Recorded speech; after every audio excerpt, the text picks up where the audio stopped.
बात बहुत पुराने समय की है। सन 52 के दशक में मखल नगर नाम का एक राज्य हुआ करता था। इस मखल नगर राज्य पर महाराजा सुभाष प्रताप का राज चलता था। महाराजा सुभाष प्रताप एक बहुत शक्तिशाली राजा थे। उनके पराक्रम की चर्चा आसपास के सारे राज्यों में होती थी। वह न्याय को मानने वाले और अपनी प्रजा से बहुत प्रेम करने वाले राजा थे। वह अपने नगरवासियों को अपने परिवार के बराबर समझते थे और हर मुश्किल घड़ी में अपनी प्रजा के साथ खड़े रहते थे। राजा के नगर में हर तरफ शांति और सुख का माहौल था। राजा के एक बहुत ही खास और परम मित्र थे, जिनका नाम मंत्री चेखलाल था। मंत्री चेखलाल महाराजा के बचपन के दोस्त थे और इसी दोस्ती के कारण उन्हें इतनी आसानी से मंत्री का पद मिल गया था। मंत्री जी राजा के सबसे खास आदमी थे। वह राज्य में होने वाली हर छोटी बड़ी गतिविधि पर बड़ी बारीकी से नजर रखते थे और तुरंत महल में पहुंचकर राजा से उन बातों का जिक्र किया करते थे। एक दिन कुछ सैनिक अचानक से महल में आ पहुंचे। वह बहुत ज्यादा शोर मचाते हुए महल के अंदर घुसे। राजा ने जब उनका यह बेढंगा व्यवहार देखा तो उन्हें बहुत गुस्सा आया। राजा बोले, सैनिकों, ये क्या तमाशा है? तुम सब भेड़ों के झुंड की तरह शोर मचाते हुए महल में क्यों आए? क्या तुम्हें पता नहीं कि मुझे ऐसी अनुशासनहीन हरकतें जरा भी पसंद नहीं है? सैनिक बोले, महाराज, हमारी इस गुस्ताखी को माफ कर दें। हमने यह जानबूझकर नहीं किया है। महाराज, हमारे नगर पर एक बड़ा संकट आने वाला है। यह बात सुनते ही हम खुद पर काबू नहीं रख पाए, इसके लिए हम क्षमा मांगते हैं। राजा बोले, सैनिकों, कैसा संकट आया है जिससे तुम इतने घबराए हुए हो? तुम लोग ही हमारे नगर की सुरक्षा की धरोहर हो। अगर हमारे सैनिक ही इतना विचलित हो जाएंगे तो आम नागरिकों का क्या होगा? सैनिकों के सरदार ने जवाब दिया, महाराज, हम सैनिक होने से पहले एक आम नागरिक ही हैं, परंतु यदि आप हमें धरोहर मानते हैं तो यह आपका बड़प्पन है। महाराज, आप कृपा करके हमें जल्दी बताइए कि बात क्या है। यहां वहां की बातें करके समय बर्बाद न करें। सैनिकों के झुंड का सरदार बोला, महाराज, आज हम उत्तर की तरफ जंगल में गए थे। जब हम वहां से वापस लौट रहे थे तो हमें एक अजीब सा जानवर दिखाई दिया। हम उसे देखकर हैरान रह गए। उसके हाथ और पैर दोनों थे और वह देखने में बिल्कुल इंसान की तरह लग रहा था, परंतु उसके दांत शेर के समान थे और उसका शरीर भी शेर जैसा मजबूत था। महाराज, हम डर के मारे वहां से तेज कदमों से आगे बढ़ने लगे। तभी अचानक उस जानवर ने हमारे पीछे चल रहे सैनिकों के एक दल पर हमला कर दिया। देखते ही देखते वह खतरनाक जानवर हमारे एक पूरे दल को खा गया। महाराज, हम किसी तरह अपनी जान बचाकर वहां से भागे। महाराजा सुभाष प्रताप सैनिकों की बात सुनकर बहुत चकित रह गए। राजा बोले, सैनिकों, तुम सब परेशान मत हो। जब तक मैं यहां हूं तब तक किसी भी नगरवासी को कोई नुकसान या परेशानी नहीं होगी। मैं अभी उस जानवर को पकड़ने का प्रबंध करता हूं। तुम सब जाओ और अब आराम करो। सैनिक राजा की आज्ञा मानकर अपने अपने घरों को चले गए। राजा ने अपने खास मंत्री चेखलाल से कहा, मंत्री जी, आप तुरंत उत्तर के जंगल में अपने गुप्तचरों को भेजकर पता लगाए कि आखिर वह कैसा जानवर है जो हमारे नगरवासियों को परेशान कर रहा है। गुप्तचरों को भेजने के बाद आप पूरे नगर में यह ऐलान करवा दें कि उत्तर के जंगल में प्रवेश करना मना है। सभी नगरवासियों को यह बता दें कि वहां एक खतरनाक जानवर है और वहां जाने वाला कोई बच नहीं पाएगा। मंत्री बोले, जैसी आपकी आज्ञा महाराज, परंतु मुझे ऐसा लगता है कि हमें नगरवासियों को यह बात नहीं बतानी चाहिए। वे बहुत डर जाएंगे। हमें बस उस जंगल में आने जाने पर रोक लगा देनी चाहिए और कारण में कोई दूसरी बात बता देनी चाहिए। इससे हमारे नगरवासी भयभीत नहीं होंगे। राजा बोले, मंत्री जी, जैसी आपकी इच्छा। आपको जो ठीक लगे आप तुरंत कार्यवाही में लग जाएं।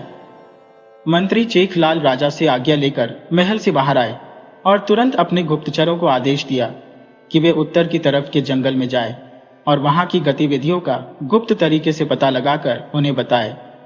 गुप्तचर जंगल की तरफ निकल पड़े। मंत्री ने अपने नगाड़े वालों को आदेश दिया कि वे तुरंत नगर में राजा का संदेश सुनाए कि कोई भी उत्तर के जंगल में नहीं जाएगा और जब राजा का अगला आदेश आएगा तभी वे वापस जंगल जा सकेंगे। धीरे धीरे समय बीतता गया और 2 दिन गुजर गए। गुप्तचर जंगल में हो रही घटना का आंखों देखा हाल देखकर वापस महल में आ गए। राजा ने पूछा, बताओ महानुभावों, आप क्या खास खबर लेकर पधारे हैं? गुप्तचर बोले, महाराज की जय हो। महाराज, हमने पूरे 2 दिन का समय जंगल में बिताया है, परंतु महाराज, वहां का दृश्य बहुत भयानक और संवेदनशील है। महाराज, वो कोई जानवर नहीं है, बल्कि एक नरभक्षी है। उसका अंत करना संभव है महाराज, परंतु उसके लिए एक वीर योद्धा की जरूरत है। ऐसा वीर योद्धा हमारे नगर में ढूंढने से भी नहीं मिलेगा, और यही सबसे बड़ी समस्या है। राजा बोले, गुप्तचरों, तुम्हारा काम हो गया, अब आप लोग जा सकते हैं। आगे की चिंता मुझे करनी है। आप सबका धन्यवाद। गुप्तचर राजा की आज्ञा लेकर महल से बाहर अपने स्थान पर चले गए। इधर राजा को अचानक याद आया कि उनके पास एक जादुई तलवार है, जो उनकी सबसे बड़ी ताकत थी। वह तलवार जब तक राजा के पास रहेगी, राजा का कोई कुछ नहीं बिगाड़ सकता था। राजा ने वह जादुई तलवार उठाई और आधी रात में ही जंगल की तरफ निकल पड़े। वहां पहुंचने के बाद का नजारा जो था, उसे देखकर राजा बहुत डर गए, परंतु उन्होंने हिम्मत बनाए रखी। जैसे ही नरभक्षी उनके सामने आया, राजा ने अपनी तलवार से उस पर वार कर दिया। ट्विस्ट, तलवार टकराते ही नरभक्षी अचानक गायब हो गया। ऐसा लगा जैसे कोई मायावी महल पल भर में ओझल हो गया हो। राजा चौंक गए। उन्होंने तुरंत समझ लिया कि यह कोई साधारण नरभक्षी नहीं था, बल्कि किसी शत्रु राजा की चाल थी, जो उनके सैनिकों में दहशत फैलाना चाहता था। राजा ने तलवार की जादुई रोशनी से उस मायावी शक्ति का केंद्र खोज निकाला और उसे नष्ट कर दिया। राजा वापस अपने महल लौट आए। अगले दिन राजा ने अपने नगरवासियों में ऐलान करवा दिया कि उस मायावी नरभक्षी को मार दिया गया है, और अब वे सब बिना किसी डर के जंगल की तरफ जा सकते हैं। एक बार फिर राजा के नगर में शांति और चैन का माहौल बन गया था। उधर मखल नगर से लगभग 10 कोस की दूरी पर एक बहुत ही प्यारा गांव बसा था। गांव का नाम संतोषपुर था। संतोषपुर में सिर्फ किसान ही रहा करते थे, जो खेती बाड़ी का काम करके अपने परिवार का और नगर का पेट भरते थे। नगर में लगभग 60% अनाज की आपूर्ति इसी संतोषपुर गांव से होती थी, इसीलिए यह गांव बहुत मशहूर था। संतोषपुर में जबरी नाम के एक बहुत ही मेहनती किसान रहते थे। उनके पास कुल 5 बीघा खेती की जमीन थी। वह अपनी पत्नी सोनीकांत के साथ उस जमीन पर खेती करके अपना जीवन गुजारते थे। दोनों पति पत्नी एक साथ अपने खेत में काम किया करते थे। उन दोनों के विवाह को पूरे 10 वर्ष हो गए थे, परंतु उनके घर में किसी संतान का जन्म नहीं हुआ था। इस बात को लेकर सोनीकांत बहुत उदास रहती थी, परंतु वह यह बात अपने पति जबरी को नहीं बताती थी। जबरी बहुत समझदार थे, वह सब समझ जाते थे। एक दिन सुबह सुबह जबरी उठे और अपनी पत्नी से बोले, अरे भाग्यवान, सुनती हो, मैं खेत पर काम करने जा रहा हूँ। तुम आज घर पर ही आराम करो। मैं पिछले कुछ दिनों से देख रहा हूँ कि तुम्हारी तबीयत कुछ ठीक नहीं लग रही है, इसीलिए आज तुम आराम कर लो। सोनीकांत बोली, नहीं स्वामी, आप अकेले खेत में काम करें और मैं घर में पड़ी रहूं। यह मुझसे सहन नहीं होगा। मैं भी आपके साथ चलूंगी, नहीं तो आप भी कहीं नहीं जाएंगे। जबरी बोले, अरे भाग्यवंती, कैसी बात करती हो? मैं भला घर पर कैसे बैठ सकता हूँ? खेत में फसल लगाना बहुत जरूरी है। अगर फसल लगाने का सही समय निकल गया तो हमारे खेत में अनाज नहीं हो पाएगा, और तुम्हें पता है कि खेती ही हमारे जीवन का सहारा है।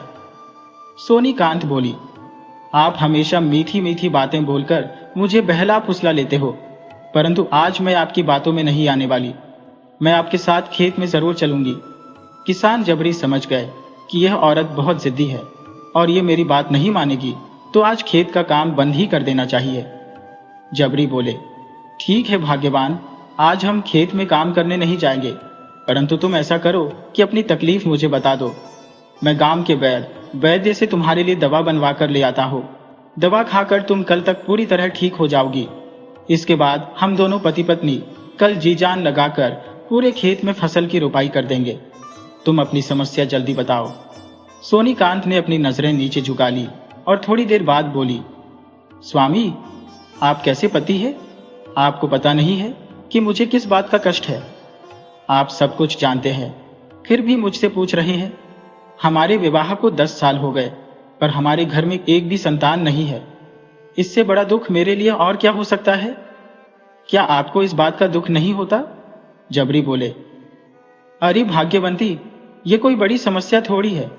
तुम भी नाहक परेशान होती हो। संतान देना तो भगवान का काम है। हो सकता है हमारे कर्मों में संतान सुख लिखा ही ना हो। अब दुखी रहने से या रोने पीटने से हमारी किस्मत तो नहीं बदल जाएगी ना। सच को स्वीकार करना सीखो। जो ईश्वर के विधान में होगा उसे कोई नहीं टाल सकता। सोनीकांत बोली, आपकी बात बिल्कुल सच है। मुझे भी लगता है कि हमारी किस्मत में ही दोष है और हमें अपना बुढ़ापा बहुत कष्ट से बिताना पड़ेगा। जबरी बोले, अरे भाग्यवंती, क्यों बेकार की बातें करती हो? तुमने सुना ना मैंने क्या कहा? सब कुछ भगवान पर छोड़कर मस्त होकर जीना सीखो। मैं अब वैद्य के पास जा रहा हूं। तुम्हारे लिए एक अच्छी औषधि ला देता हूं, जिसका सेवन करके तुम पूरी तरह स्वस्थ हो जाओगी। तुम आराम करो, मैं आता हूं। जबरी अपने घर से वैद्य जी के दवाखाने की तरफ चल पड़े। वह आगे बढ़ रहे थे, तभी उन्होंने देखा कि गांव का साहूकार बेचन अपने 2 आदमियों के साथ गांव के एक किसान विद्यांचल को डरा धमका रहा है। जबरी उनके करीब गए और वहां हो रही बातों को ध्यान से सुनने लगे। बेचन बोल रहा था, विद्यांचल, तुम्हें 2 दिन का समय देता हूं। अगर तुमने मेरा पैसा नहीं दिया तो मैं तुम्हें तुम्हारे घर से धक्के मारकर निकाल दूंगा। 2 दिन बाद तुम बेघर होने वाले हो। विद्यांचल बोल रहा था, अरे साहूकार साहब, आपका पैसा तो मैंने 5 माह पहले ही दे दिया था। ऊपर से आपका ब्याज भी अलग से जोड़कर दिया था। अब किस बात के पैसे देने हैं आपको? इसी बात को लेकर दोनों में बहस हो रही थी। असल में साहूकार बेचन उस गांव का राक्षस था। वह गांव के छोटे और गरीब किसानों को हमेशा अपने जाल में फंसा लेता था, जबकि बड़े किसानों के सामने वह हमेशा अपनी दुम हिलाता रहता था। बेचन के 2 खास चमचे थे। पहले चमचे का नाम मंगरू था और दूसरे चमचे का नाम लंगू था। दोनों उसके लिए पूरे दिन गांव का जायजा लेते थे और शाम को साहूकार के साथ बैठकर दिन भर की गतिविधियों को विस्तार से बताते थे। विद्यांचल अपने चम्मचों के साथ गस्से से भरा हुआ वहां से चला गया। जबरी अभी भी वहीं खड़े थे। जबरी बोले, अरे भाई विद्यांचल, यह साहूकार किस बात का दबाव बना रहा है? इसके कितने पैसे बाकी हैं कि यह तुम्हारा घर ही हड़पने पर तुला है? विद्यांचल बोला, अरे भैया जबरी, अब आपसे क्या बताऊं? इस धूर्त साहूकार ने मुझे बहुत परेशान किया है। आज से 5 माह पहले मैंने इससे 30 सिक्के उधार लिए थे। इसके बाद कुछ ही दिनों में मैंने ब्याज सहित इसे 35 सिक्के लौटा दिए। फिर मैं आराम से घर चला आया और अपने काम में लग गया। परंतु आज यह अचानक आया और मुझसे 5 सिक्के और मांगने लगा। मैंने इससे कहा कि भाई, मैंने पूरा पैसा लौटा दिया है। तो इसने एक कागज दिखाया जिसमें लिखा था कि मुझे इसे 40 सिक्के देने हैं। इसने मुझसे धोखा करके 40 सिक्के का कागज बनवा लिया है। अब मेरे सामने यह समस्या है कि मेरे घर में सिर्फ 2 सिक्के बचे हैं। फसल तैयार होने में 2 माह लगेंगे। ये उसी का फायदा उठाकर मेरे साथ लूटपाट करना चाहता है। अब मुझे समझ नहीं आ रहा कि मैं इसके पैसे कहां से लाऊंगा। जबरी बोले, अरे मित्र, चिंता क्यों करते हो? जबरी ने विद्यांचल को 3 सिक्के थमा दिए। इसके बाद दोबारा बोले, मित्र विद्यांचल, मेरे जीते जी तुम्हें जरा भी परेशानी नहीं होगी। तुम इसका पैसा जल्दी लौटा दो और आज के बाद इसके यहां से कभी कर्ज मत लेना। मैं इसके बुरे कामों से वाकिफ हूं। ये बहुत ही घटिया आदमी है। मैं उसे बहुत समय से जानता हूं। विद्यांचल बोला, आप ठीक कहते हैं भैया। अब मैं जीवन में कभी भी उस साहूकार से उधार नहीं लूंगा। मैं अभी उसके पास जाता हूं और उसके पैसे उसके मुंह पर फेंक कर आता हूं। जबरी वहां से आगे बढ़ने लगे और थोड़ी देर बाद वैद्य जी के घर पहुंच गए। जबरी को देखकर वैद्य जी बोले, आओ बबुआ जबरी, बड़े दिन बाद आए हो। बताओ क्या समस्या हो गई है? जबरी बोला, समस्या तो कुछ नहीं है काका, बस मेरी पत्नी की तबीयत कुछ ठीक नहीं लग रही है। उसी की दवा लेने आया हूं, आप दवा दे दीजिए। वैद्य जी बोले, देखो भाई जबरी, जब तक तुम यह नहीं बताओगे कि तुम्हारी पत्नी को क्या हुआ है, तब तक दवा कैसे मिलेगी? उसे हुआ क्या है ये बताओ। जबरी बोले, दरअसल वैद्य जी, बात यह है कि मेरे विवाह को 10 वर्ष हो गए हैं, परंतु इन सालों में भी मुझे एक भी संतान नहीं हुई। इसी बात को लेकर मेरी पत्नी सोनीकांत बहुत चिंतित रहती है और चिंता करने के कारण उसकी तबीयत बिगड़ जाती है। वैद्य जी बोले, अच्छा तो बात ऐसी है। देखो भाई जबरी, मेरे पास इसका कोई इलाज नहीं है और मैं तुम्हें झूठ बोलकर कोई औषधि नहीं दे सकता। हाँ, तुम्हें एक सलाह दे सकता हो। तुम पास के जंगल में चले जाओ, वहां एक तपस्वी संत ने अपना डेरा बनाया हुआ है। अगर तुम उनके शरण में चले जाओगे तो मुझे पूरा भरोसा है कि उनके आशीर्वाद मात्र से तुम्हें पुत्र रत्न की प्राप्ति हो जाएगी। जबरी बोले, कैसी बात करते हो वैद्य जी, अब आप भी अंधविश्वासी बन गए? अरे जमाना कहाँ चला गया और आप आज भी साधु महात्माओं के ढोंग में फंसे हैं। वैद्य जी बोले, देखो भाई जबरी, मैं तुमसे झूठ नहीं बोला हूं और न ही मैं अंधविश्वासी हूं। मैंने तो अपना अनुभव बताया है। लोग वहां जाते हैं और आशीर्वाद लेकर आते हैं। आशीर्वाद लेने वालों का हमेशा संकट टल जाता है। आगे तुम्हारी मर्जी, जो करना है अपने हिसाब से देख लेना। जबरी बोले, ठीक है वैद्य जी, अब मैं अपने घर चलता हूं। आपसे बहस करना ही बेकार है, आप तो अंधभक्त बन चुके हैं। जबरी वहां से चले गए। ट्विस्ट, परंतु वैद्य जी के घर के पीछे साहूकार बेचन के चमचे मंगरू और लंगू वैद्य और जबरी की सारी बातें ध्यान से सुन रहे थे। उन्होंने वैद्य जी को कुछ सिक्कों का लालच दिया और वैद्य ने सारी बात सच सच उन्हें बता दी। वे दोनों तुरंत बेचन के पास पहुंचे। मंगरू बोला, अरे मालिक, एक अजीब खबर लाया हो। आप सुनेंगे तो आपके पैरों तले जमीन खिसक जाएगी। बेचन बोला, बताओ बताओ मंगरू, तुम ही तो हो एक जो मेरा असली मित्र हो। क्या खबर लाए हो? मंगरू बोला, आपका सपना टूटने वाला है। जबरी को बहुत जल्द एक बेटा होने वाला है। मैं अभी वैद्य के घर से आ रहा हूं। दरअसल साहूकार बेचन की नजर जबरी के 5 बीघा खेत पर गड़ गई थी। वह जबरी का खेत हड़पना चाहता था। उसे उम्मीद थी कि जबरी का कोई बाल बच्चा नहीं होगा और आने वाले समय में जब जबरी बूढ़ा हो जाएगा तो वह उससे जबरदस्ती जमीन हड़प लेगा। परंतु यह खबर उसके लिए बहुत बुरी खबर थी। बेचन बोला, अरे ससुर मंगरू, तुम आधी अधूरी बात मत बताओ। वहां क्या बात हुई, पूरी बताओ। मंगरू और लंगू ने वहां की सारी बात विस्तार से बता दी। बेचन बोला, अरे कैसी बात करते हो तुम दोनों, भला आशीर्वाद से संतान होती है? ये सब फालतू बातें हैं। मेरा सपना टूटना इतना आसान नहीं है। वैसे तुम दोनों याद रखना, कल से जबरी के ऊपर अपनी पैनी नजर गड़ा देना। मुझे उसकी हर गतिविधि पर ध्यान रखना है। इधर जबरी अपने घर पहुंचे। उनकी पत्नी सोनीकांत बोली, स्वामी, आप दवा लेकर आ गए क्या? वैद्य जी ने क्या कहा? जबरी बोले, अरे क्या कहो, वैद्य का तो दिमाग खराब हो गया है। मैंने उससे दवा मांगी तो वह बोला कि मेरे पास दवा नहीं है। तुम्हारी पत्नी को कुछ नहीं हुआ है, उसे संतान न होने की चिंता है और किसी चिंता का इलाज नहीं होता। वह मूर्ख बोला कि तुम अपनी पत्नी को लेकर पास के जंगल में चले जाओ, वहां कोई संत है, उसके आशीर्वाद से संतान सुख मिल जाएगा। उस मूर्ख को कौन समझाए कि यह सब फालतू बातें होती है। मैं वहां से चला आया। सोनीकांत मन में सोचने लगी, कितना मूर्ख और भोला है मेरा पति, इसे तपस्वी संतों के बारे में पता ही नहीं है। सोनीकांत बोली, वैसे इसमें गलत क्या है? ठीक तो बोले हैं वैद्य जी, आपको पता नहीं है, संत और तपस्वी के कारण ही हमारा हिमालय पर्वत अपने स्थान पर टिका हुआ है। ये मामूली सी बात क्या चीज है। हम कल ही महात्मा जी के पास जाएंगे और उनसे आशीर्वाद लेकर आएंगे। जबरी बोले, अरे भाग्यवान, कैसी बात करती हो, तुम्हारा दिमाग तो ठीक है ना? सोनीकांत डांटते हुए बोली, मैंने जो कह दिया सो कह दिया। अब आप कुछ भी फालतू बोले तो समझ लेना मुझसे बुरा कोई नहीं। जबरी भीगी बिल्ली बन गई। अक्सर हमारे गांव देहात में पुरुष शेर से भी नहीं डरता है। अगर शेर सामने आ जाए तो वह उससे 2-2 हाथ कर लेगा, परंतु घर में बैठी बीवी से वह थर थर कांपता रहता है। जबरी की हालत अब कुछ बोलने लायक नहीं थी। अगले दिन दोनों पति पत्नी महात्मा से मिलने के लिए जंगल की तरफ चल पड़े। कुछ देर बाद दोनों महात्मा के आश्रम में पहुंच गए। आश्रम के बाहर ही महात्मा अपना ध्यान लगाए आसन पर बैठे थे। दोनों पति पत्नी उनके सामने बैठ गए। थोड़ी देर बाद महात्मा की आंख खुली। महात्मा बोले, कैसे हो वत्स जबरी? जबरी का माथा ठनका।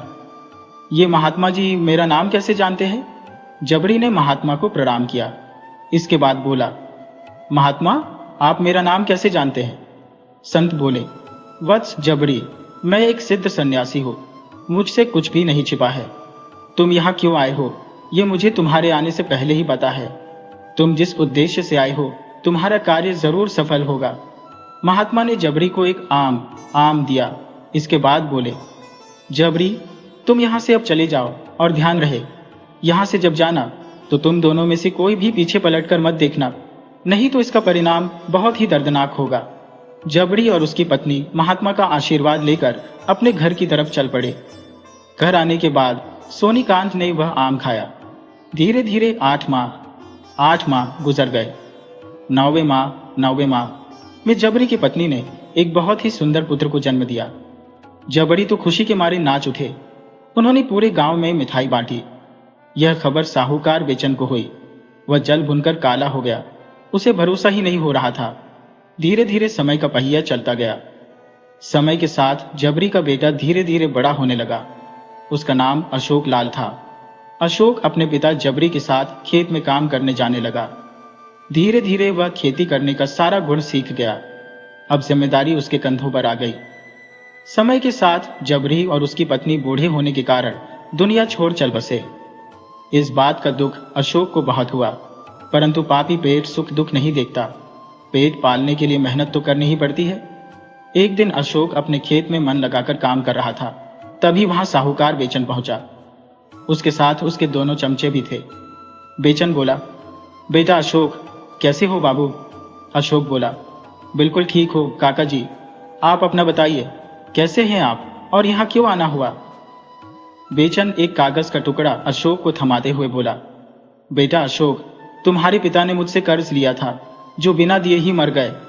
वह कर्ज अब तुम लौटा दो, नहीं तो ये खेत तुम्हें छोड़ना पड़ेगा। अशोक बोला, काका, मैं कोई बच्चा नहीं हूं। मैं 16 साल का हो चुका हूं। इतने दिन में आप कभी भी मेरे घर तगादे के लिए नहीं आए। अभी मेरे पिता 2 माह पहले इस खेत में ही खेती करते थे, उस समय तो आप नहीं आए। आप यह धोखाधड़ी बंद कीजिए, कुछ अच्छा काम करना सीखिए। बेचन बोला, बेटा मैं तुमसे बहस नहीं करूंगा, मेरे पास फालतू समय नहीं है, मेरे पास सबूत है। ये कागज ध्यान से पढ़ लो। इसमें लिखा गया है कि तुम्हारे बाप ने 200 सिक्के मुझसे कर्ज के रूप में लिए थे।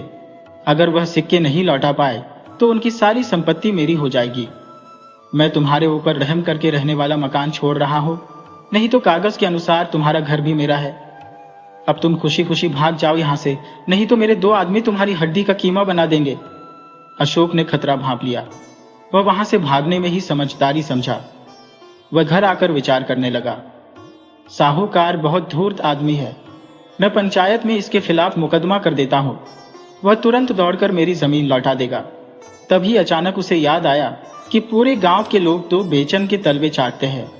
गांव का सरपंच तो उसका चमचा है, वही बोलता है जो बेचन कहता है। बेचन यदि दिन को रात कह दे तो सरपंच उसकी तारीफ करने लगेगा कि वाह वाह, क्या खूब रात है, सूरज रात की जवानी पर है, क्या खूब इस रात में हम धूप सेक रहे हैं। अशोक मन महसूस कर रह गया। गांव में किसी तरह उसका गुजारा हो रहा था। वह सोच रहा था कि शहर चला जाऊं, मगर जा नहीं पा रहा था।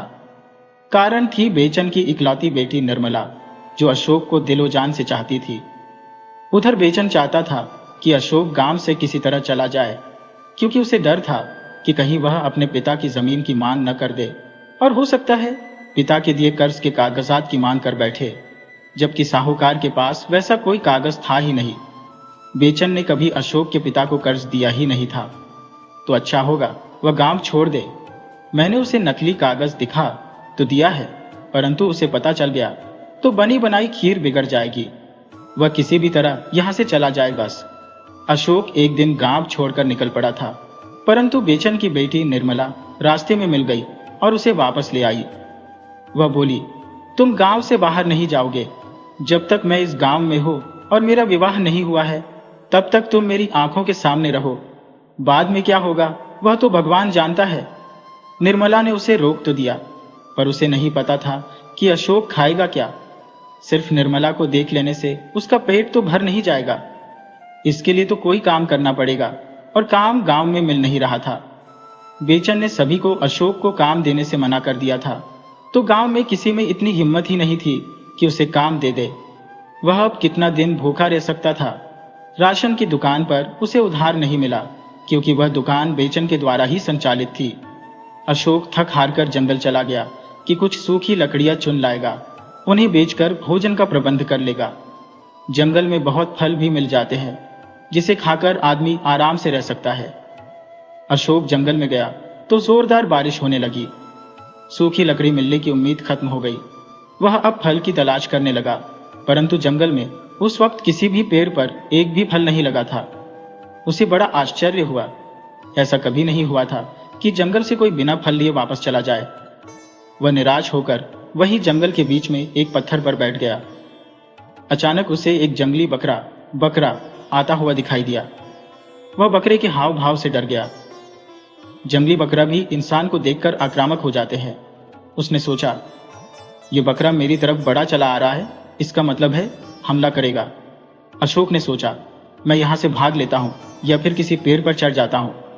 मगर जब तक वह भागता, बकरा मनुष्य की आवाज में बोल उठा, भागो मत मेरे भाई, मैं तुम्हारी मदद के लिए ही आ रहा हूं।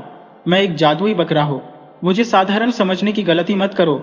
तुम मुझे अपने साथ अपने घर ले चलो, मैं तुम्हारी तकदीर बदल दूंगा। अशोक बोला, बकरा भाई, मैं बहुत गरीब आदमी हूं, मेरा अपना पेट खुद नहीं भर पा रहा, तो तुम्हें कहां से खिला पाऊंगा। मेरे पास तो जगह जमीन भी नहीं है जिसमें तुम्हें चरा सकूं। मेरी जमीन तो साहूकार बेचन ने हड़प ली है। बकरा बोला, आप चिंता मत करो, मैं आपकी मदद करने के लिए ही साथ चलना चाहता हूं। मैं आपकी जमीन दिलवा दूंगा। बेचन की बेटी निर्मला से आपका विवाह भी करा दूंगा। आपको कभी धन दौलत की कमी नहीं होने दूंगा। मैंने बताया है ना कि जादुई बकरा हूं मैं लीद गोबर नहीं देता, बल्कि बदले में मोती देता हो। उन मोतियों को इकट्ठा कर आप बेच सकते हो और बहुत सारा पैसा कमा सकते हो। अशोक उस जादुई बकरे को लेकर अपने घर आ गया। रास्ते में बेचन मिल गया। वह अशोक के साथ एक जंगली बकरा देखकर खूब हंसा। बोला, साले का अपना पेट तो चल नहीं पा रहा, ऊपर से शौकत में जंगली बकरा रखिया है। अशोक ने उसका कोई जवाब नहीं दिया। उसने बकरे को अपने घर के अंदर अपने सोने के स्थान पर ही बैठने की जगह दी। पहले ही दिन में बकरे ने इतना मोती दे दिया कि अशोक के पास बहुत मोती हो गए। वह उन मोतियों से अपने लिए एक बड़ा घर खरीद लिया। दूसरे दिन के मोतियों से 10 बीघा जमीन खरीद ली। धीरे धीरे इतना धन उसके पास हो गया कि बेचन उसे देखकर परेशान हो गया। गांवों में अक्सर देखने को मिलता है कि किसी के विकास को देखकर गैर लोगों के पिछवाड़े में मिर्ची लग जाती है। बेचन भागता हुआ अपने पालतू सरपंच के पास गया और बताया, क्या सरपंच बने हो? किसी बात की खबर भी है तुम्हें कि गांव में आजकल क्या हो रहा है? सरपंच बोला, बेचन भाई, मैं तो नाम मात्र का सरपंच हूं, जो कुछ हो आप ही हो। वैसे मैंने तो कोई खबर नहीं सुनी।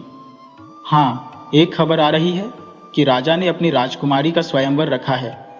जो कोई भी प्रजा या राजा या राजकुमारी को सबसे महंगा उपहार देगा, राजकुमारी उसी से विवाह कर लेगी। बेचन बोला, यह खबर तो मैंने भी सुनी है, परंतु मेरे में उतनी औकात कहां कि मैं महंगा उपहार राजकुमारी को दे सकूं। सरपंच बोला, प्रयास तो करने ही चाहिए, आप राजकुमारी के लिए सुयोग्य है भी।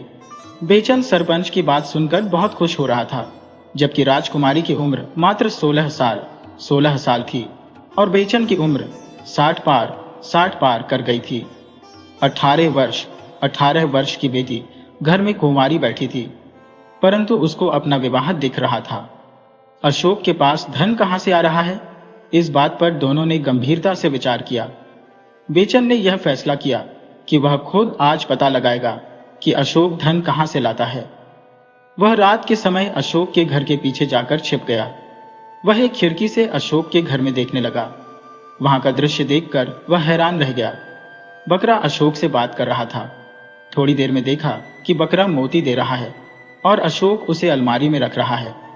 थोड़ी ही देर में अशोक के अमीर होने का राज बेचन को समझ में आ गया था। उसने अब सोच लिया कि उसकी जीत निश्चित है। यदि बकरा हाथ लग जाए तो राजकुमारी भी मिल सकती है। मन में सोच लिया कि आज बकरे को चुरा कर रहेगा। ट्विस्ट, बेचन आधी रात में उठा और अशोक के बकरे को सचमुच में चुरा लिया और तेजी के साथ अपने घर ले आया। वह बकरे को धमकाया कि साले, अब तू मेरा कहा मान, अब मेरे लिए मोती दे, और ऐसा मोती दे कि मैं उस मोती को राजकुमारी को दूं। राजकुमारी मुझे पसंद कर ले। बकरा बोला, तुमने क्या मुझे मूर्ख समझ रखा है? मैं एक बूढ़े आदमी के लिए क्यों काम करूं? मैं तुम्हें कोई मोती नहीं देने वाला। बेचन बोला, बकरे साले, तुमने यदि मेरी बात नहीं मानी तो तुम्हें तलवार से काट डालूंगा। वह एक तलवार लेकर बकरे के पास आया। बकरा बोला, अरे बेचन भाई, नाराज हो गए? अरे मैं तो मजाक कर रहा था और आप तो गंभीर हो गए। अरे मैं आपको बहुत खूबसूरत मोती दूंगा। वह मोती उपहार में पाकर राजकुमारी आपका ही वरण करेगी। बकरे ने मोती बेचन को दिए। बेचन ने उन मोतियों का एक सुंदर माला बनवाया और राजमहल चला गया, जहां राजकुमारी का स्वयंवर था। उसने राजकुमारी को उपहार में वह मोतियों का माला दिया। राजा को अपना वचन पूरा करना पड़ा। बेचन जैसे बूढ़े आदमी से राजकुमारी का विवाह करने को तैयार हो गए। ट्विस्ट, जब राजकुमारी के साथ फेरे पड़ने लगे, तभी वह मोतियों का माला अचानक टूटकर जमीन पर बिखर गया। जब उसे उठाया गया तो वह मोती नहीं बल्कि बकरे का मेघनी, गोबर निकला। राज्य के दरबार में यह देखकर जबरदस्त हंगामा हो गया। राजा ने तुरंत जांच का आदेश दिया। धोखाधड़ी और बेशकीमती उपहार के नाम पर राजा को ठगने के जुर्म में बेचन को पकड़ा गया। बेचन को जल्द ही फांसी पर चढ़ा दिया गया। बकरे से ज्यादती करना बेचन को भारी पड़ गया। जब निर्मला को पता चला कि उसका पिता फांसी चढ़ गया तो उसके घर में और कोई था ही नहीं। वह अकेली रह गई। वह तुरंत अशोक से विवाह कर ली। बेचन की सारी संपत्ति अशोक की हो गई थी। अशोक निर्मला और अपने मोती देने वाले बकरे के साथ चैन की जिंदगी जीने लगा। अब दूसरी कहानी की ओर बढ़ते हैं। एक गांव में अवतार सिंह नाम के बहुत बड़े जमींदार रहते थे। उनके पास विशाल महल के अलावा हजारों एकड़ जमीन, सैकड़ों एकड़ में बाग और कई हजार गायों का गौशाला था। जमींदार अवतार सिंह बहुत मशहूर थे और नेक दिल इंसान थे। उनके चार बेटे थे जो दूसरे नगर में शिक्षा ग्रहण कर रहे थे। उनके यहाँ बहुत से नौकर चाकर काम करते थे, परंतु वह नौकरों पर रौब नहीं जमाते थे। कुछ नौकर तो उनके आंखों के सामने कुछ अनाज चोरी कर लेते थे, लेकिन वह कुछ नहीं बोलते थे। परंतु यदि कोई दूसरा नौकर शिकायत कर देता कि जमींदार साहब, आपका वह नौकर चोरी कर रहा है, तब वह चोरी करने वाले को सजा भी देते थे। एक बार कोई अनजान आदमी उनके बाग से फल तोड़ रहा था। नौकरों ने उसे पकड़ लिया। उसे बांधकर जमींदार साहब के पास ले आए। जमींदार साहब ने देखा कि मात्र एक फल के लिए इस आदमी को बांध लाए हैं, तो थोड़ा हैरान हुए। नौकर तो रोज थैले भरकर चोरी छिपे फल तोड़ ले जाते हैं, परंतु एक फल के लिए इस आदमी को बांध लाए हैं। जमींदार साहब नौकरों से बोले, तुम लोग जाओ, अपना काम देखो, मैं इस आदमी को कड़ी से कड़ी सजा दूंगा। जब नौकर चले गए तो अवतार सिंह उस नौजवान से बोले, बेटे माफ करना, दरअसल बड़े लोगों के पास अपनी आंख नहीं होती, मगर सुनने के लिए कान अवश्य होते हैं। कानून का यही नियम है। मेरे नौकर मेरी आंखों के सामने चोरी करते हैं, परंतु देखते हुए भी मैं अंधा हूं। और जब नौकर बिना गलती के भी किसी को पकड़ लाते हैं, तो मैं यह जानते हुए कि वह बेगुनाह है, फिर भी उसे सजा देनी पड़ती है, क्योंकि सुनने के लिए मेरे पास कान है और उसके खिलाफ गवाह है। अब मैं तुम्हें बंधन मुक्त कर देता हूं। तुम भाग जाओ, परंतु ध्यान रहे, किसी नौकर की पकड़ में मत आना, नहीं तो तुम्हें सचमुच सजा मिल जाएगी। वह लड़का बोला, जमींदार साहब, मैं आपके पास काम के लिए आ रहा था। भूख लगी थी तो पेड़ से गिरा एक फल उठा लिया, तो मुझे उस नौकर ने पकड़ लिया जो खुद पेड़ से फल तोड़ रहा था। मैं आपकी सेवा के लिए आया हूं। मेरा नाम चंचल है। मेरा इस दुनिया में कोई नहीं है। मैं बिल्कुल अनाथ हूं। आप मुझे अपने पास ही रख लीजिए। जमींदार ने उसे अपना हाथ सेवक रख लिया। अब चंचल जमींदार साहब का सबसे भरोसेमंद सेवक था। वह जमींदार साहब की खूब सेवा किया करता था। उधर जमींदार साहब के बेटे अपनी शिक्षा पूरी कर अपने घर लौट आए। वे अपने पिता के कामों में हाथ बटाने लगे। जमींदार साहब की राज दरबार में अच्छी पहुंच थी। फल, सब्जी, दूध, दही और अनाज सब जमींदार साहब के यहाँ से ही राज दरबार जाता था। इसलिए राजा रानी जमींदार साहब का बहुत सम्मान करते थे। इधर कुछ दिनों से जमींदार साहब की तबीयत ठीक नहीं चल रही थी। एक तो उम्र का असर और ऊपर से बीमारी की वजह से जमींदार साहब को लगने लगा था कि अब वह बच नहीं पाएंगे। उन्हें चिंता सताने लगी थी कि मेरे बाद मेरे बेटे जमीन जायदाद के लिए आपस में लड़ेंगे, क्योंकि जमीन जायदाद ऐसी चीज है जो भाई को भाई से अलग करा देती है। वे जायदाद के लिए मरने मिटने पर उतर आते हैं। जमींदार साहब ने अपने नौकर चंचल को बुलाया और समझाया कि वह चार बड़ी बड़ी हंडियां मिट्टी के बर्तन लाए। जब वह हंडियां ले आया तो जमींदार साहब ने चारों हंडियों में अलग अलग चीजें भरकर अपने नौकर से अपनी चारपाई के चारों बायों के नीचे गड़वा दिया। कुछ दिनों बाद जमींदार साहब की तबीयत ज्यादा बिगड़ गई तो उन्होंने अपने चारों बेटों को बुलाया और बताया कि बेटो, अब मेरे जाने का समय आ गया है, परंतु तुम लोग चिंता मत करना और न ही मेरे लिए दुखी होना, क्योंकि संसार का यही नियम है, जो आया है उसे अवश्य जाना है। मैंने अपने धन का बंटवारा तुम चारों में बराबर बराबर भाग में कर दिया है और अपनी चारपाई के चारों पायों के नीचे गाड़ दिया है। अभी अपना अपना पाया चुन लो और मेरे मरने के बाद अपना अपना हिस्सा निकाल लेना। और हाँ, मेरा यह नौकर चंचल मेरे बाद मेरे छोटे बेटे के हिस्से में रहेगा। चारों भाइयों ने अपना अपना पाया चुन लिया। बंटवारा करने के कुछ दिन बाद ही जमींदार साहब का निधन हो गया। चारों भाइयों ने जमींदार साहब के अंतिम संस्कार के बाद अपना अपना हिस्सा निकालने के लिए आए। बड़े भाई के हिस्से में सोना, चांदी, हीरे, जवाहरात के आभूषण आए। उसकी हंडिया में यही सब भरा था। दूसरे भाई की हंडिया में सोने की मोहरें भरी थी। तीसरे भाई की हंडिया में कुछ पशुओं की हड्डी और फलों की गुठली भरी थी। चौथे की हंडिया में सिर्फ मिट्टी भरी थी। दो बड़े भाई तो बहुत खुश थे कि पिताजी ने हमें हीरे जवाहरात दिए हैं, सोने के सिक्के दिए हैं। छोटे दोनों भाई अपने पिता से बहुत नाराज थे कि हमारे पिता ने हमारी किस गलती के कारण हमें कंगाल कर दिया। बहुत मजाक किया है पिताजी ने हमारे साथ। वे अपने पिता को भला बुरा कहने लगे। तब उनके नौकर चंचल ने बताया कि भाई, मालिक ने कहा था कि सबको बराबर हिस्सा देकर जा रहा हूं। उनकी बातों में और इन हंडियों में कोई गहरा रहस्य छिपा हुआ है। आप सब पहले किसी अच्छे जानकार से इन हंडियों का रहस्य समझे। चारों भाइयों को लगा कि चंचल ठीक कह रहा है, हमें अवश्य ही किसी ज्ञानी की मदद लेनी चाहिए। चारों भाइयों ने बहुत सारे विद्वान लोगों से सलाह ली, परंतु किसी ने हंडियों का रहस्य सही नहीं बता पाया। तब चंचल ने बताया कि आप सब राज दरबार जाइए और राजा से मिलिए। राजा ही एकमात्र ज्ञानी है जो इस रहस्य को सुलझा सकते हैं। चारों भाई चंचल की बात मानकर राज दरबार के लिए निकल पड़े। रास्ते में राजकुमार से मुलाकात हो गई। राजकुमार चारों भाइयों को जानता था तथा बहुत प्रेम से मिलता था, परंतु आज बहुत बेरुखी से मिला। जब चारों ने राजकुमार से राजा साहब के बारे में पूछा कि क्या राजा साहब दरबार में मौजूद हैं, तो राजकुमार ने बताया, हाँ मौजूद तो है, परंतु पागल हो गए हैं। इतना कहकर राजकुमार चला गया। चारों भाई सोचने लगे कि अच्छा भला राजा पागल कैसे हो गए।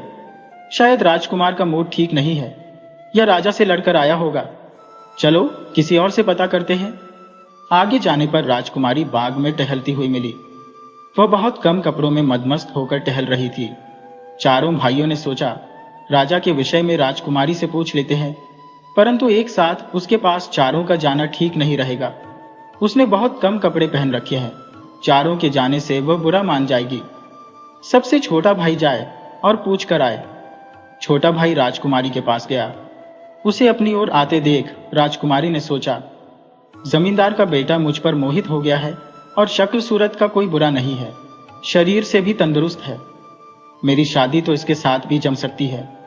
छोटे जमींदार ने राजकुमारी से पूछा, राजकुमारी जी, राजा साहब दरबार में हैं? राजकुमारी ने कहा कि तुम्हें राजा से मिलकर कोई फायदा नहीं होने वाला। वैसे तुम मुझे बहुत पसंद हो, परंतु राजा ही अंधे हो चुके हैं। जाओ अपने घर लौट जाओ। वह आह भरती हुई आगे निकल गई।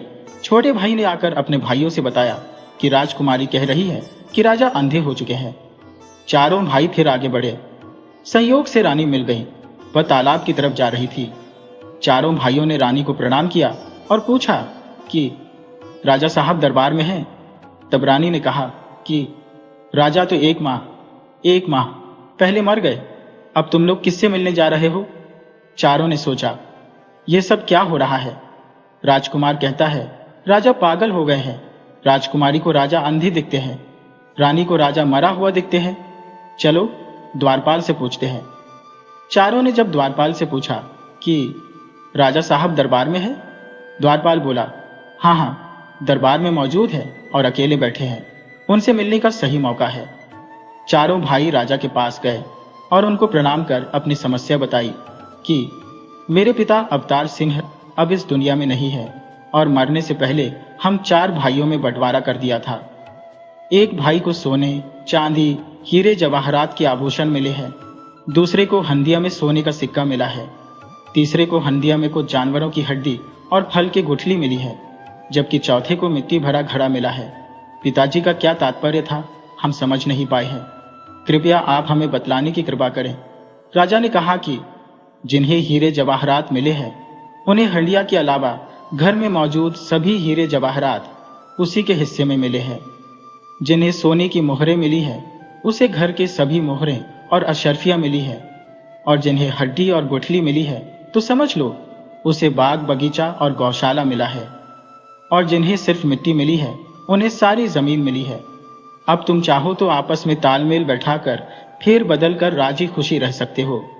चारों भाई राजा की बातें सुनकर बहुत खुश हुए। तब चारों भाइयों ने कहा कि तीन सवाल आपके अपने घर के हैं, अगर आप नाराज ना हो और इजाजत दें तो हम पूछें। राजा बोले, अवश्य पूछो। तब बड़े भाई ने बताया कि हमसे बाहर जाते हुए राजकुमार मिले। हमने उनसे पूछा कि राजा साहब दरबार में हैं, तो उन्होंने बताया, हाँ है, परंतु पागल हो गए हैं। हमने आपके बारे में राजकुमारी से पूछा तो उन्होंने कहा कि आप दरबार में तो हैं, परंतु अंधे हो चुके हैं। जब हमने यही सवाल रानी साहिबा से किया कि आप दरबार में हैं, तो रानी साहिबा ने कहा कि आप तो 1 माह पहले मर गए। राजा बोले, रानी का कहना ठीक है कि मैं 1 माह पहले मर चुका हूं। वास्तव में रानी चाहती है कि मैं सब कुछ भूलकर पहले की तरह उससे प्यार करता रहूं, परंतु मैं अब वैसा नहीं कर सकता। मुझे प्रजा और बेटे बेटियों का ख्याल भी रखना है। 1 माह से मैं राजकुमारी के लिए सुयोग्य वर की तलाश में हूं, इसलिए रानी से कोई खास बात नहीं हुई है। इसीलिए रानी को मैं मरा हुआ लगता हूं। राजकुमार को तुरंत राजगद्दी चाहिए, परंतु मैं उसे तब राजगद्दी सौंपूंगा जब वह संपूर्ण शिक्षा ग्रहण कर ले और किसी सुयोग्य राजकुमारी से विवाह कर ले। उसकी मांग पूरी नहीं करने के कारण उसे मैं पागल लगता हूं। आजकल राजकुमारी को कोई भी लड़का पसंद आ जाता है। वह चाहती है कि मैं उसका विवाह किसी से भी कर दूं। उसकी इच्छा पूरी नहीं होने के कारण मैं उसे अंधा दिखता हूं। इश्क एक थोड़े समय का रोग है जो हमेशा नहीं रहता, 1-2 साल बाद उतर जाता है। राजकुमारी की शादी हम किसी गरीब से कर दें तो आज तो उसे अच्छा लगेगा, परंतु 2-4 साल बाद उसे अपने काम खुद करने पड़ेंगे। भोजन उसे स्वयं बनाना पड़ेगा। तब उसे समझ में आएगा कि मैंने गलती कर दी है, परंतु मैं ऐसा नहीं कर सकता। कोई भी पिता चाहता है कि उसकी बेटी को भरपूर प्यार मिले, साथ में उतना धन दौलत मिले कि वह जिंदगी भर राज कर सके। राजा की बात सुनने के बाद चारों भाई अपने घर को आ गए। यह कहानी हमें सिखाती है कि लालच का अंत हमेशा बुरा होता है और सच्चा ज्ञान ही हर मुश्किल को आसान कर सकता है। बेचैन का लालच उसे ले डूबा, जबकि राजा का ज्ञान उनके परिवार और राज्य दोनों को संभालता रहा।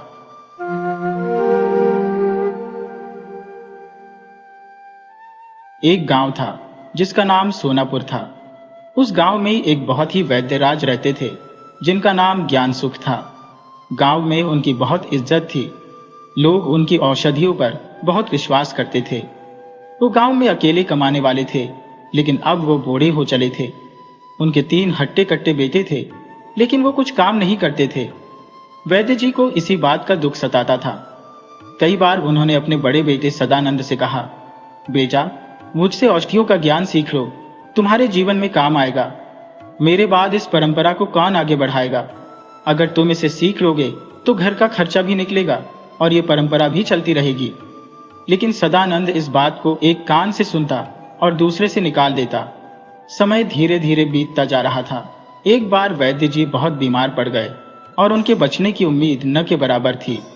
वैद्य जी अपनी अंतिम घड़ियां गिन रहे थे। बड़े बेटे सदानंद को तब बहुत पछतावा हो रहा था कि उसने कुछ नहीं सीखा। वह अब भी कुछ सीख सकता था, इसलिए वह अपने पिता के पास पहुंचा। उस समय गांव की एक महिला वैद्यराज के पास दवा लेने आई थी। वैद्य जी ने उसे एक नुस्खा बताया और सदानंद ने उनके अंतिम शब्द सुन ही पाए। वैद्य जी ने कहा, हरड़ और सनाई को बराबर मात्रा में लेकर उसका चूर्ण बना लो और ठंडे पानी के साथ खा लो। वह महिला दवा लेकर चली गई और सदानंद ने वह नुस्खा सीख लिया। थोड़ी देर बाद वैद्य जी की तबीयत और बिगड़ने लगी और रात में उनका निधन हो गया। सदानंद ने वैद्य की परंपरा को संभालने का फैसला किया और औषधालय खोल लिया। सुबह से शाम तक वह दुकान पर बैठा रहा, लेकिन कोई भी मरीज नहीं आया। शाम होते होते एक धोबिन दवा लेने आई तो सदानंद की आंखें चमक उठी। वह बहुत दुखी थी। आते ही उसने रोना शुरू कर दिया। सदानंद ने पूछा, क्या हुआ? धोबिन ने कहा, मेरा गधा खो गया है। वही मेरी रोजी रोटी का साधन था। उसके बिना मैं क्या करूंगी? ये सुनकर सदानंद ने कहा, घबराओ मत, तुम्हारी परेशानी दूर हो जाएगी। हरड़ और सनाई को बराबर मात्रा में चूर्ण बनाकर ठंडे पानी के साथ खा लो। धोबिन ने वह चूर्ण खाया और फिर उसे बार बार दस्त लगने लगे। पूरा दिन इसी तरह बीत गया और वह खेतों में ही दौड़ती रही। शाम को धोबिन जब दूर खेत में गई तो देखा कि उसका गधा एक कोने में चल रहा था। उसकी खुशी का ठिकाना नहीं रहा और रात में ही वो वैद्यराज के पास गई और दवा के पैसों के साथ कुछ बख्शीश भी दे आई। उस नगर के राजा की रानी से उसकी अच्छी पहचान थी, इसलिए रानी ने धोबिन से अपने दिल की बात साझा की। रानी ने कहा, महाराज आजकल राजकाज में इतने व्यस्त हैं कि महल में आने का भी समय नहीं निकाल पाते। कई दिन हो गए हैं वो महल में दिखे तक नहीं। रानी बहुत परेशान थी। धोबिन ने जब रानी के कपड़े देने गई तो देखा कि रानी के चेहरे पर उदासी छाई हुई थी। उसने तुरंत पूछा, महारानी जी क्या बात है? आज आप इतनी दुखी क्यों दिख रही हैं? रानी की आंखों में आंसू आ गए और उसने कहा, महाराज अब महल में नहीं आते। सुना है वो दूसरी शादी की सोच रही हैं। ये सुनकर धोबिन को भी बहुत दुख हुआ। उसने धीमे स्वर में कहा, महारानी जी एक उपाय है। रानी ने उत्सुकता से पूछा, धोबिन क्या उपाय है? जो भी हो मैं करने को तैयार हूं। धोबिन ने कहा, हमारे गांव में एक वैद्यराज है, बहुत ही गुणी है और हर मर्ज का इलाज कर देते हैं। रानी ने तुरंत आदेश दिया, जाओ और उन्हें तुरंत यहां लेकर आओ। दासी दौड़कर गई और वैद्यराज को रानी की समस्या बताई। वैद्यराज ने सुना तो थोड़ी चिंता हुई। उसने सोचा, यहां तो मैं धांधली कर रहा था, अब अगर मेरी पोल खुल गई तो राजा मुझे सूली पर चढ़ा देगा। लेकिन रानी का आदेश ठुकराना भी संभव नहीं था। उसने सोचा, न जाना भी खतरनाक होगा। दोनों तरफ से मरना तय है तो जाना ही बेहतर है। वैद्यराज ने अपना झोला उठाया और रानी के पास चले गए। उन्होंने रानी को दवा दी। हरड़ और सनाई का चूर्ण बराबर मात्रा में लेकर पानी के साथ खा लें। रानी ने दवा खाई और उसकी हालत बिगड़ने लगी। महाराज को खबर मिली तो वो तुरंत सारे काम छोड़कर महल आ गए। पूरी रात उन्होंने रानी की देखभाल की, जिससे रानी बहुत खुश हुई। अगले दिन रानी ने धोबिन से कहा, तुम्हारे वैद्यराज की दवा कड़वी तो बहुत थी, पर असर भी जबरदस्त हुआ। मुझे पूरा फायदा हुआ। रानी ने अपनी मोतियों की माला निकालकर धोबिन को दी और कहा, जाओ वैद्यराज को तुरंत बुलाकर लाओ। धोबिन तुरंत गई और वैद्यराज को ले आई। वैद्यराज महारानी से मिलने में घबराए हुए थे। सोच रहे थे कि कहीं दवा का गलत असर तो नहीं हुआ। लेकिन जब उन्होंने रानी को देखा तो राहत की सांस ली। रानी ने महाराज से कहा, महाराज आज हमारी जान इन्हीं वैद्यराज की वजह से बची है। इन्हें राजवैद्य बना दीजिए। महाराज ने रानी की खुशी के लिए राजवैद्य बनने का आदेश दे दिया। सदानंद ने कभी सोचा भी नहीं था कि उसकी किस्मत अचानक ऐसे पलटेगी। वो खुशी से झूम उठा, लेकिन साथ ही उसे एक डर भी सताने लगा। उसे लगने लगा कि यह तो धोखाधड़ी थी। अब आगे अगर पोल खुली तो क्या होगा, और जब अगली बार कोई मुश्किल आई तो वो क्या करेगा। वास्तव में उसकी असली परेशानी अब शुरू होने वाली थी। एक दिन पड़ोसी देश के राजा ने अचानक से आक्रमण कर दिया। राजा बहुत चिंतित हो गए। महारानी ने पूछा, महाराज आप इतने परेशान क्यों हैं? राजा ने गहरी सांस लेते हुए कहा, महारानी पड़ोसी देश के राजा ने बिना किसी चेतावनी के हमला कर दिया है। अब इतनी जल्दी हम क्या करेंगे? हमारी तैयारी भी अधूरी है। महारानी ने एक पल सोचा और फिर आत्मविश्वास से कहा, इसका समाधान है महाराज। राजा ने आश्चर्यचकित होकर पूछा, क्या समाधान है महारानी? महारानी मुस्कुराते हुए बोली, हमारे राजवैद्य सदानंद जी के पास हर मर्ज की दवा है। राजा ने हैरानी से कहा, लेकिन राजवैद्य युद्ध के मामले में क्या कर सकते हैं? दवा का यहाँ क्या काम? महारानी ने गर्व से कहा, महाराज, जब उनके पास हर समस्या का हल है तो हमें उनकी मदद जरूर लेनी चाहिए। राजा अब भी संदेह में थे, लेकिन रानी के कहने पर उन्होंने तुरंत दासी को राजवैद्य को बुलाने का आदेश दिया। दासी जब सदानंद के पास पहुंची तो वह घबरा गए। मन में सोचने लगे, अब क्या मुसीबत आ गई है? क्या किसी की तबीयत बिगड़ गई है या कोई और परेशानी है? उन्हें कुछ समझ नहीं आ रहा था। दासी ने कहा, वैद्यराज, महाराज ने आपको तुरंत बुलाया है। सदानंद के दिल में भय था, लेकिन जाने के अलावा कोई विकल्प नहीं था। उन्होंने हरड़ और स्नाई की पोटली उठाई और महल की ओर चल दिए। महाराज के सामने पहुंचकर सदानंद ने प्रणाम किया और पूछा, कहिए महाराज, क्या हुक्म है? राजा ने गंभीर स्वर में कहा, वैद्यराज, पड़ोसी देश के राजा ने हमारे राज्य पर हमला कर दिया है। हमारी सेना तैयार नहीं है और दुश्मन की सेना सीमा पर तंबू लगा चुकी है। अब इतनी जल्दी हम क्या कर सकते हैं? इस संकट में आप ही कुछ कर सकते हैं। सदानंद के चेहरे पर चिंता की लकीरें खींच गईं। उन्होंने सोचा, भला युद्ध का कोई इलाज हो सकता है क्या? लेकिन जब महाराज कह रहे हैं तो मना भी नहीं कर सकते। उन्होंने हरड़ और सनाई का चूर्ण निकाला और महाराज से कहा, महाराज, जितने भी सैनिक हैं उन्हें एक एक पूड़िया खिला दीजिए। महाराज ने वैद्यराज की बात मानते हुए सभी सैनिकों को वह दवा खिला दी। दवा का असर हुआ और सभी सैनिकों को दस्त लग गई। अब सैनिक दिन भर में 20-20 बार दिशा मैदान के लिए जा रहे थे। उधर पड़ोसी राजा ने 2 जासूस भेजे थे जो राज्य की सेना की स्थिति का जायजा ले रहे थे। जासूस ऊंचे टीले पर खड़े होकर देख रहे थे कि राज्य के सैनिक सुबह सुबह कैसे बार बार दिशा मैदान के लिए बाहर जा रहे हैं। जासूसों ने सोचा, सवेरे के समय जब सैनिक दिशा मैदान के लिए निकलते हैं तो उनकी गिनती करना आसान होगा। दोनों जासूस जो सैनिकों की गिनती करने में जुटे थे, देखते देखते अंधेरा घिर आया। जब सैनिक सुबह के वक्त दिशा मैदान के लिए आने लगे तो जासूसों ने उनकी गिनती शुरू कर दी, लेकिन जैसे जैसे समय बीतता गया वे थकने लगे।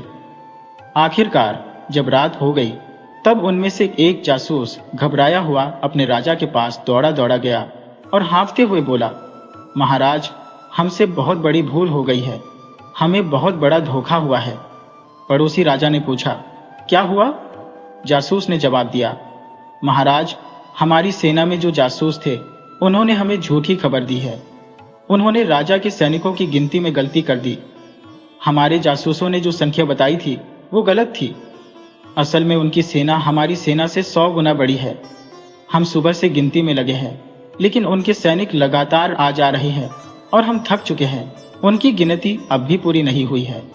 जासूस की बात सुनकर राजा के चेहरे पर हवाइयां उड़ने लगी। राजा ने कहा, तुम्हें यह जानकारी कैसे मिली? जासूस बोला, महाराज, हमने सवेरे से ही उनकी सेना की गिनती करना शुरू कर दिया था, परंतु उनकी संख्या का सही आंकड़ा अब तक नहीं मिल सका है।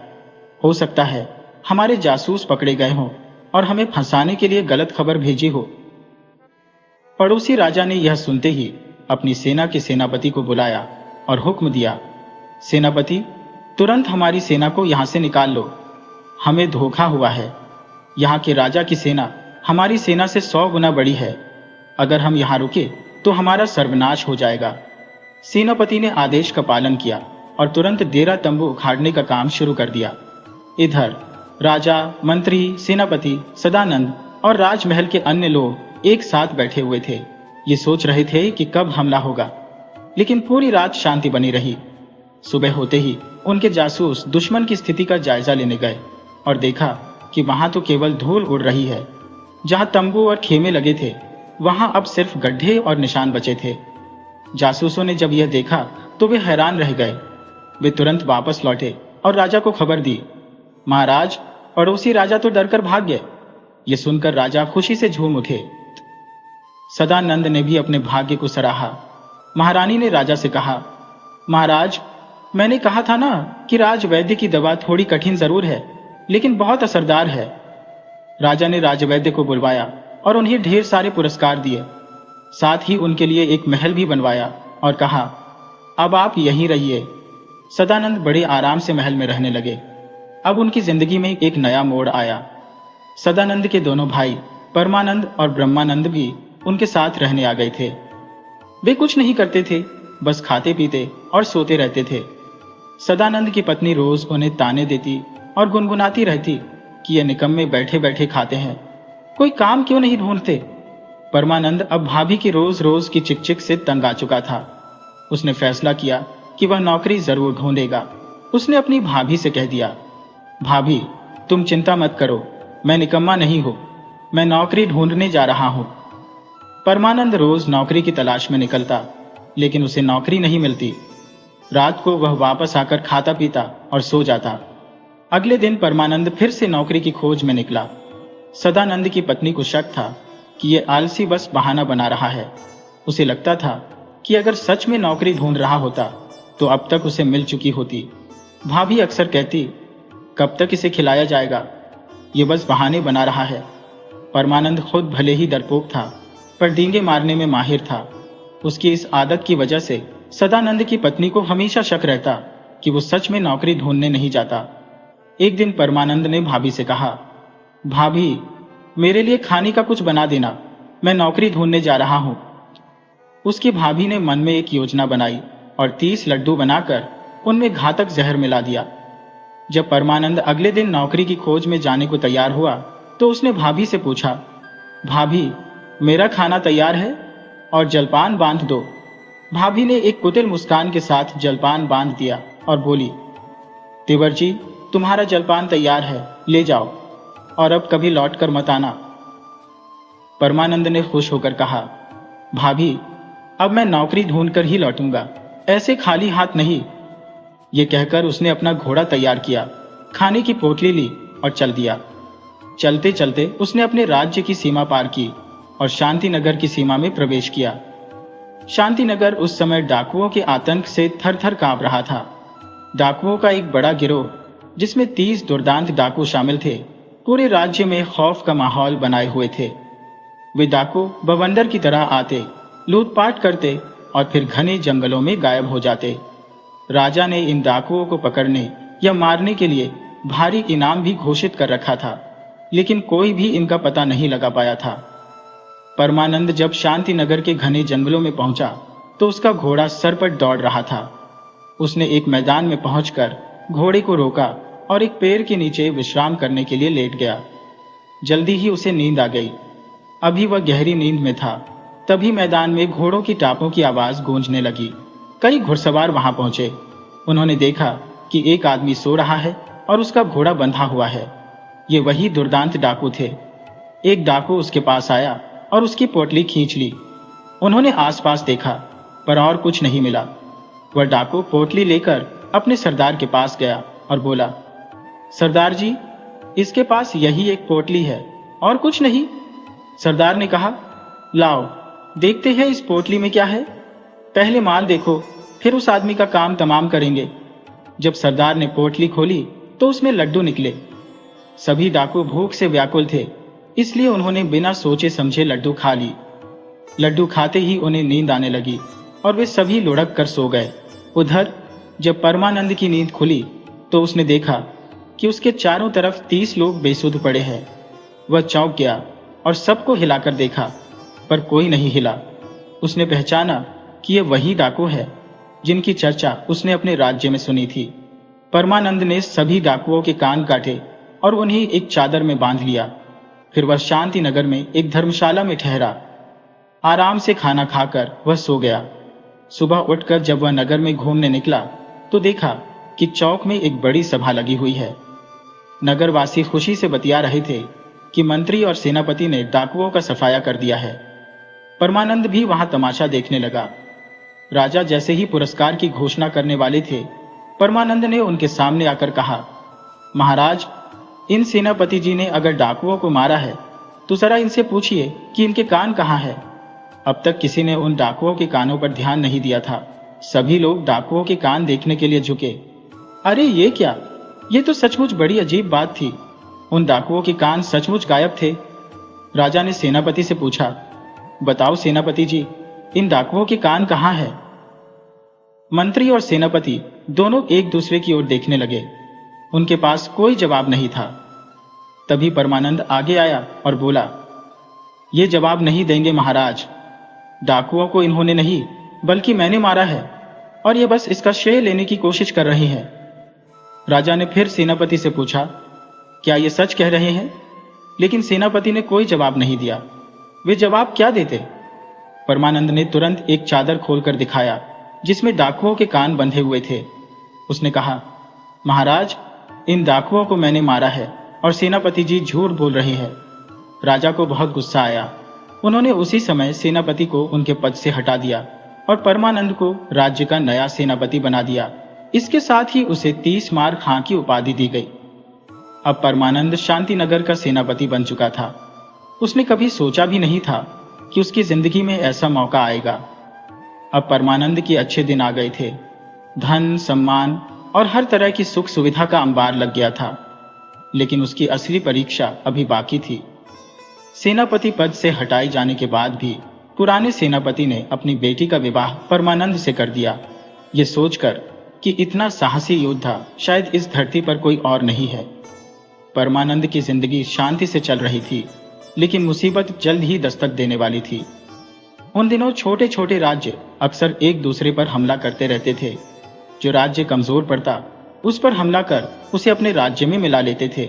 शांतिनगर का पड़ोसी राज्य कीर्तिनगर था, जिसका राजा दुर्जन सिंह था। वह लंबे समय से शांतिनगर के राजा स्वरूप सिंह को कमजोर मानकर इस राज्य पर कब्जा करने की योजना बना रहा था। वह समय समय पर शांतिनगर पर छोटे मोटे हमले करता रहता था, जिससे राजा स्वरूप सिंह बड़ी मुश्किल से अपना बचाव कर पाते थे। लेकिन अब जब उनके पास परमानंद जैसा साहसी योद्धा आ गया था, जिसने 30 डाकुओं का सफाया कर डाला था, तो उनके मन में उत्साह की लहर दौड़ने लगी थी। उन्होंने तत्काल सभा बुलाई और मंत्री को बुलाकर कीर्तिनगर पर हमला करने की योजना बना डाली। राजा ने बिना परमानंद से पूछे ही फैसला कर लिया। जब परमानंद को यह बात पता चली तो उसके मन में आया कि काश धरती फट जाए और वह उसमें समा जाए। उसे इतना गुस्सा आया कि अगर उसके पास भाभी के बचे हुए लड्डू होते तो वह राजा को भी खिला देता। लेकिन यह सब सिर्फ उसके मन की बातें थी। राजा ने परमानंद से कहा, सेनापति जी, अपनी सेना सजाइए और कीर्तिनगर पर ऐसा हमला कीजिए कि दुर्जन सिंह जीवन भर याद रखे। इतना कहकर राजा स्वरूप सिंह ने दुर्जन सिंह की संभावित हार की कल्पना करते हुए अपनी खुशी जाहिर की। परमानंद ने जब राजा की बातें सुनी तो उसने सोचा कि अब क्या किया जाए। राजा ने उसे अस्तबल में जाकर अपना घोड़ा चुनने का आदेश दिया। अस्तबल में सभी घोड़े खड़े थे। परमानंद ने देखा कि उनमें से एक घोड़ा 3 टांगों पर खड़ा था और अपनी एक टांग ऊपर किए हुए था। परमानंद ने वही घोड़ा चुना। उसने सोचा कि यह घोड़ा लंगड़ा है और धीरे धीरे चलेगा। जब सारी सेना आगे बढ़ जाएगी तो मैं पीछे रह जाऊंगा। सेना लड़ाई करेगी और मैं बच जाऊंगा। उसके इस घोड़े को चुनने पर मंत्री ने उसकी तारीफ की और राजा से कहा, देखिए महाराज, सेनापति जी कितने समझदार हैं। उन्होंने सबसे बेहतरीन नस्ल का घोड़ा चुना है। असल में इस घोड़े की नस्ल ऐसी होती है कि यह अपनी एक पैर को आराम देता रहता है, इसलिए लगता है कि यह 3 पैरों पर खड़ा है, लेकिन भागने में यह सबसे तेज होता है। बेचारे परमानंद को यह बात पता नहीं थी, इसलिए उन्होंने गलती से सबसे तेज दौड़ने वाले घोड़े को चुन लिया। राजा ने खुश होकर कहा, वही तो सेनापति जी, उनके बराबर का योद्धा कोई नहीं है। परमानंद जब युद्ध के लिए घर से विदा लेने गए तो उन्होंने अपनी पत्नी से कहा, मुझे घोड़े पर अच्छी तरह से बांध दो। उनकी पत्नी ने हैरानी से पूछा, स्वामी ऐसा क्यों? परमानंद ने साहस जुटाते हुए कहा, ताकि मैं युद्ध करते वक्त गिर न जाऊं। मैं जान की बाजी लगाकर लड़ूंगा और मैदान जीतकर लौटूंगा। इस पर उनकी पत्नी ने उन्हें घोड़े से मजबूती से बांध दिया। एक तलवार उनकी कमर में थी और 2 तलवारें उन्होंने हाथों में पकड़ ली और फिर वह युद्ध के लिए रवाना हो गए। परमानंद के लिए वह घोड़ा किसी आश्चर्य से कम नहीं था। जिसे वह लमड़ा समझ रहे थे, वह तो हवा से बातें करता था। जैसे ही घोड़ा भागा, परमानंद के डर के मारे होश उड़ गए। उन्होंने अपने देवी देवताओं को याद करते हुए जोर जोर से बचाओ बचाओ चिल्लाना शुरू कर दिया। उनके चिल्लाने की आवाज को युद्ध के नगाड़ों की धुन में सैनिकों ने समझा कि वह जोश और उत्साह बढ़ाने के लिए नारे लगा रहे हैं। सैनिकों में जोश और बढ़ गया और वे जोर जोर से जयघोष के नारे लगाने लगे। घोड़ा तेजी से भाग रहा था और परमानंद अब उससे मुक्ति पाना चाहते थे। वह चारों ओर देख रहे थे कि कोई सहारा मिले तो उसे पकड़ ले। तभी उन्होंने देखा कि दो पेड़ पास आते जा रहे हैं। उन्होंने तुरंत योजना बनाई और अपनी तलवारें फेंक दी। जैसे ही घोड़ा पेड़ों के बीच से निकला, परमानंद ने पेड़ को पकड़ लिया, इस उम्मीद से कि शायद घोड़ा रुक जाए। लेकिन घोड़ा कहाँ रुकने वाला था। वह और तेजी से भागा और वह पतले पेड़ उखड़कर परमानंद के हाथों में आ गए। अब परमानंद की हालत बहुत भयानक हो गई थी। सामने कीर्तिनगर के सेनापति ने अपनी सेना को तैयार किया हुआ था।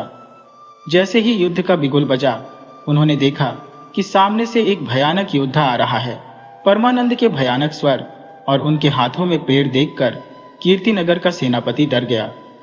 वह पहले ही परमानंद की बहादुरी के किस्से सुन चुका था और अब इस रूप में उन्हें देखकर और भी भयभीत हो गया। उसने सोचा, यह योद्धा जो हथियार की जगह पेड़ों का इस्तेमाल करता है, वह कितना बलवान होगा। इससे तो मैं मर ही जाऊंगा। इससे अच्छा है कि मैं यहां से भाग जाऊं। ऐसा सोचकर उसने अपना घोड़ा घुमाया और तेजी से वहां से भाग गया। जब सेनापति 30 मार खां के सैनिकों ने उसे भागते देखा, तो वे भी उसके पीछे पीछे अपने प्राणों की रक्षा के लिए भागने लगे। थोड़ी ही देर में पूरा मैदान खाली हो गया। परमानंद की सेना ने जब यह देखा तो वे खुशी से झूम उठे। परमानंद को अब घोड़े से भी नहीं उतरना पड़ा। सैनिकों ने उन्हें घोड़े से उतारकर अपने कंधों पर उठा लिया और खुशी से नाचने लगे। चारों ओर से सेनापति की जय किनारे गूंजने लगे। कीर्तिनगर के राजा दुर्जन सिंह ने स्वरूप सिंह के सामने संधि का प्रस्ताव भेज दिया और उसकी अधीनता स्वीकार कर ली। अब कीर्तिनगर भी स्वरूप सिंह के कब्जे में आ गया था। राजा स्वरूप सिंह, जो लंबे समय से इस जीत का सपना देख रहे थे, आज उसे सच होते देखकर अत्यंत प्रसन्न थे। उन्होंने परमानंद को अकूत संपत्ति और उपहार दिए, जिसमें हाथी, घोड़े और हीरे जवाहरात से भरे थाल शामिल थे। जब विजयी सेना और सेनापति परमानंद 30 मार खां वापस लौटे, तो नगर वासियों ने उनका भव्य स्वागत किया। सेनापति का शानदार जुलूस निकाला गया, जिसमें उनका जोरदार अभिनंदन किया गया।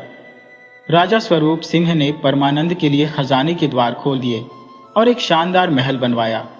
अब परमानंद राजा के सबसे खास व्यक्ति बन चुके थे और उनके दिन बड़े ही आराम से बीतने लगे। इसी बीच ब्रह्मानंद विजयनगर की सीमा में दाखिल हुआ। वह वर्मन के दरबार में पहुंचा और राजा को प्रणाम करके बोला, महाराज, मुझे आपके यहाँ सेवा करने का अवसर दीजिए। मैं नौकरी की तलाश में आपके यहाँ आया हूँ। राजा वर्मन ब्रह्मानंद की बातचीत के ढंग से बहुत प्रभावित हुए और बोले, मैं तुम्हें रख लूंगा, लेकिन यह तो बताओ कि तुम क्या काम करोगे। ब्रह्मानंद ने कहा, महाराज, मुझे अपना सलाहकार बना लीजिए। राजा थोड़ा चौंके और नाराजगी भरे स्वर में बोले, इतने बड़े पद पर तुम्हें कैसे रख सकता हूं? ऐसे तो कई लोग आते हैं। हर किसी को ऐसे ही थोड़ी ना इस पद के लिए रखा जा सकता है। यह बहुत जिम्मेदारी वाला काम है। पहले तुम यह साबित करो कि तुम मेरे वर्तमान सलाहकार से ज्यादा योग्य हो, तभी तो मैं उसे हटाकर तुम्हें रखूंगा। पहले यह साबित करो कि तुम इस पद के योग्य हो। ब्रह्मानंद ने आत्मविश्वास से कहा, महाराज, बताइए, मैं हर परीक्षा देने को तैयार हूं। मुझमें दिमाग की कोई कमी नहीं है, इसलिए मैंने ऐसा कहा था। राजा ने सोचा, यह अपनी ही तारीफ कर रहा है, चलो इसकी परीक्षा लेकर देख ही लेते हैं। महाराज ने कहा, ठीक है, मैं तुम्हारी 3 परीक्षाएं लूंगा। अगर तुम तीनों में सफल हो गए तो मैं तुम्हें अपना सलाहकार बना लूंगा और जो भी वेतन मांगोगे वह तुम्हें दूंगा। ब्रह्मानंद ने कहा, महाराज, अगर मैं सफल हो गया तो आप मुझे अपना सलाहकार बना लीजिए और मुझे रोज 1000 मोहरे दीजिए। राजा ने कहा, ठीक है, लेकिन जाओ, पहले आज 1000 मोहरे कमाकर दिखाओ। मैं तुम्हारे साथ एक नौकर भेज रहा हूं जो तुम पर नजर रखेगा और मुझे सब विवरण बताएगा कि तुमने कैसे मोहरे कमाई। ब्रह्मानंद राजा की बताई जगह पर जाकर बैठ गया। थोड़ी ही देर में उसने सोचा कि अब क्या करना चाहिए।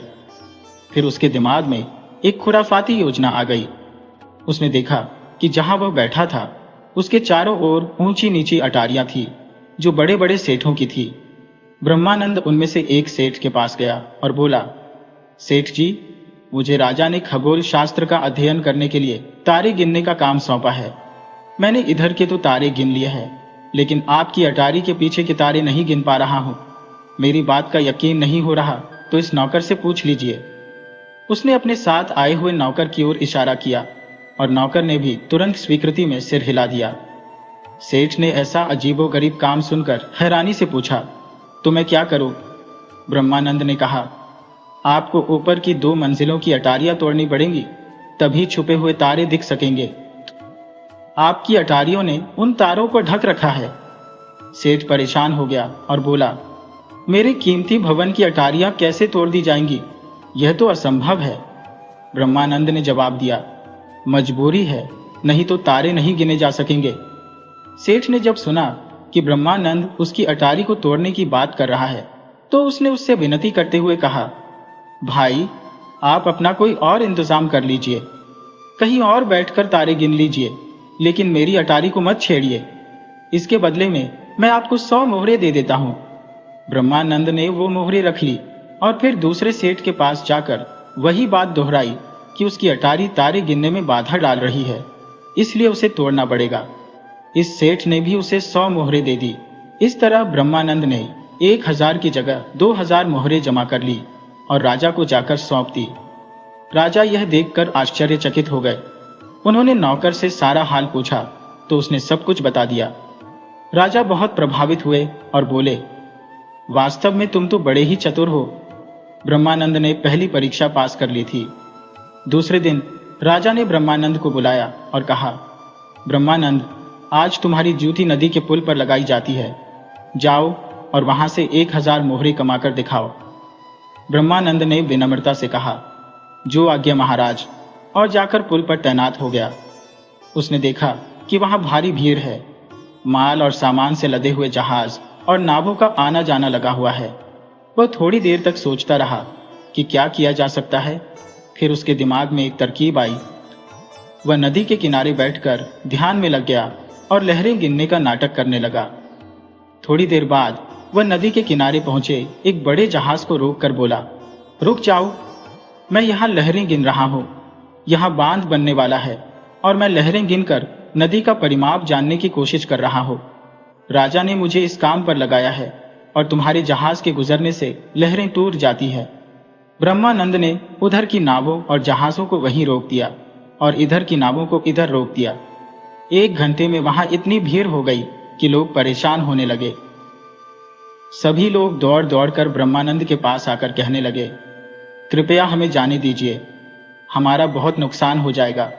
इन जहाजों पर माल लदा हुआ है, हमसे चाहे 50 मोहरे ले लो, पर हमें निकलने दो। ब्रह्मानंद ने कहा, ठीक है, देखता हूं। थोड़ी ही देर में ब्रह्मानंद के पास मोहरों का ढेर लग गया। रात को जब वह राजा के पास लौटा तो उसने थैली राजा के सामने रख दी। राजा ने मोहरों को देखा और नौकर से पूछा तो उसने सारी बात बता दी। राजा बोले, वाह, सच में यह व्यक्ति बहुत ही चतुर है। अब इसकी सिर्फ एक ही परीक्षा बाकी है।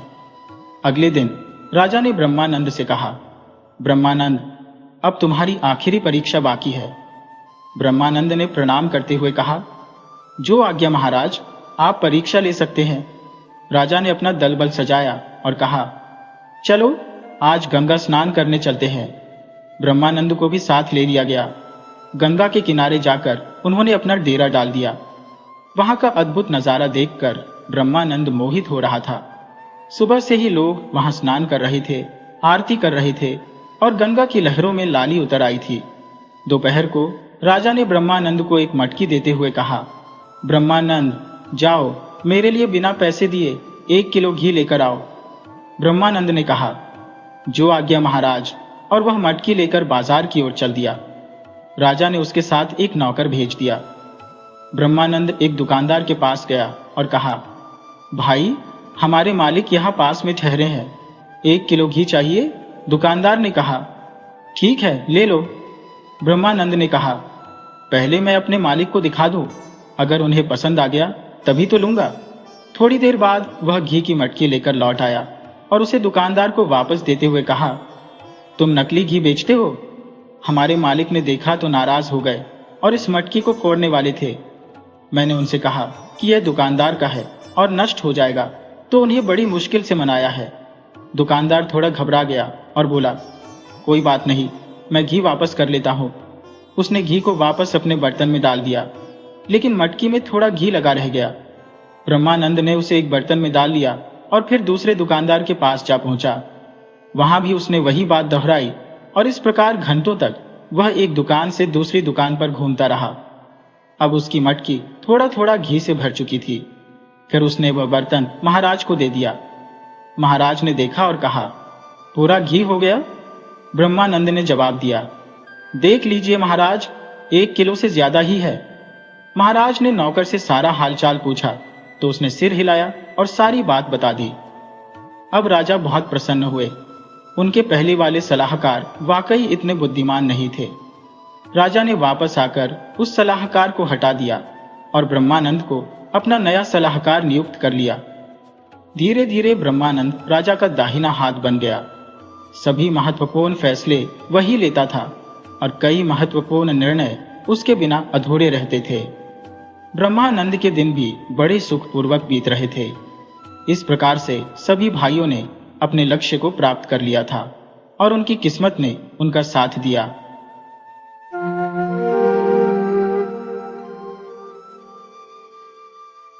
ये कहानी है जमील नाम के एक छोटे लड़के की। ये कहानी आपको बताएगी कि किस तरह मेहनत, लगन और ईमानदारी से एक अनाथ गरीब बच्चा अपने जीवन की सभी मुश्किलों को पार करके एक सफल और नेक इंसान बनता है। इस प्रेरणादायक सफर को सुनकर आपको बहुत खुशी होगी। आइए कहानी शुरू करते हैं। यह किस्सा आज से लगभग 50 बरस पहले का है। एक छोटा सा लड़का था जिसका नाम जमील था। उसकी उम्र तब 10 बरस की थी। वह जिस छोटे से कस्बे में रहता था उसका नाम सिकंदराबाद था। जब वह केवल 3 बरस का था तभी उसकी मां का साया उसके सिर से उठ गया था और जब वह 8 बरस का हुआ तो उसके पिता भी इस दुनिया को छोड़कर चले गए। जमील के पिता एक गरीब मजदूर थे। दिन भर कड़ी मेहनत करते, तब कहीं जाकर उन्हें भरपेट भोजन मिल पाता था। कुछ दिन बीमारी में गुजारकर जब उन्होंने इस दुनिया से विदाई ली तो घर में कफन दफन के लिए भी पूरे पैसे नहीं थे। मोहल्ले के लोग उनकी गरीबी और तंगी से अच्छी तरह वाकिफ थे। उन्होंने आपस में चंदा इकट्ठा करके कुछ पैसे जमा किए। इस तरह जमील के पिता को मिट्टी नसीब हुई। जमील की एक छोटी बहन भी थी जिसका नाम सलीमा था। वह सिर्फ 6 बरस की थी। जमील अपनी इस बहन को बहुत प्यार करता था। पिता के चले जाने के बाद वह उसका जी बहलाता, उसके आराम और खुशी का पूरा ध्यान रखता। वो कोई ऐसी बात नहीं करता जिससे सलीमा को दुख पहुंचे। मोहल्ले के लोगों को इन दोनों बच्चों पर दया आ गई थी। उन्होंने शुरू में उनके खाने पीने के लिए कुछ रुपए भी जमा किए, मगर कुछ ही दिनों बाद किसी को भी उनकी परवाह नहीं रही। अब वे दोनों बहन भाई ही इस दुनिया में अकेले थे। सौभाग्य से जमील और सलीमा की एक फूफो भी थी। वह रोज आकर बच्चों के लिए खाना पका दिया करती थी। करीब 2-3 महीने तक किसी न किसी तरह उनका खर्चा चलता रहा, पर जब सब कुछ खत्म हो गया तो उन्हें फाके होने लगे। फूफो बेचारी खुद बहुत गरीब और लाचार थी। इन बच्चों को भरपेट खिलाने के लिए उनके पास इतने पैसे कहाँ थे।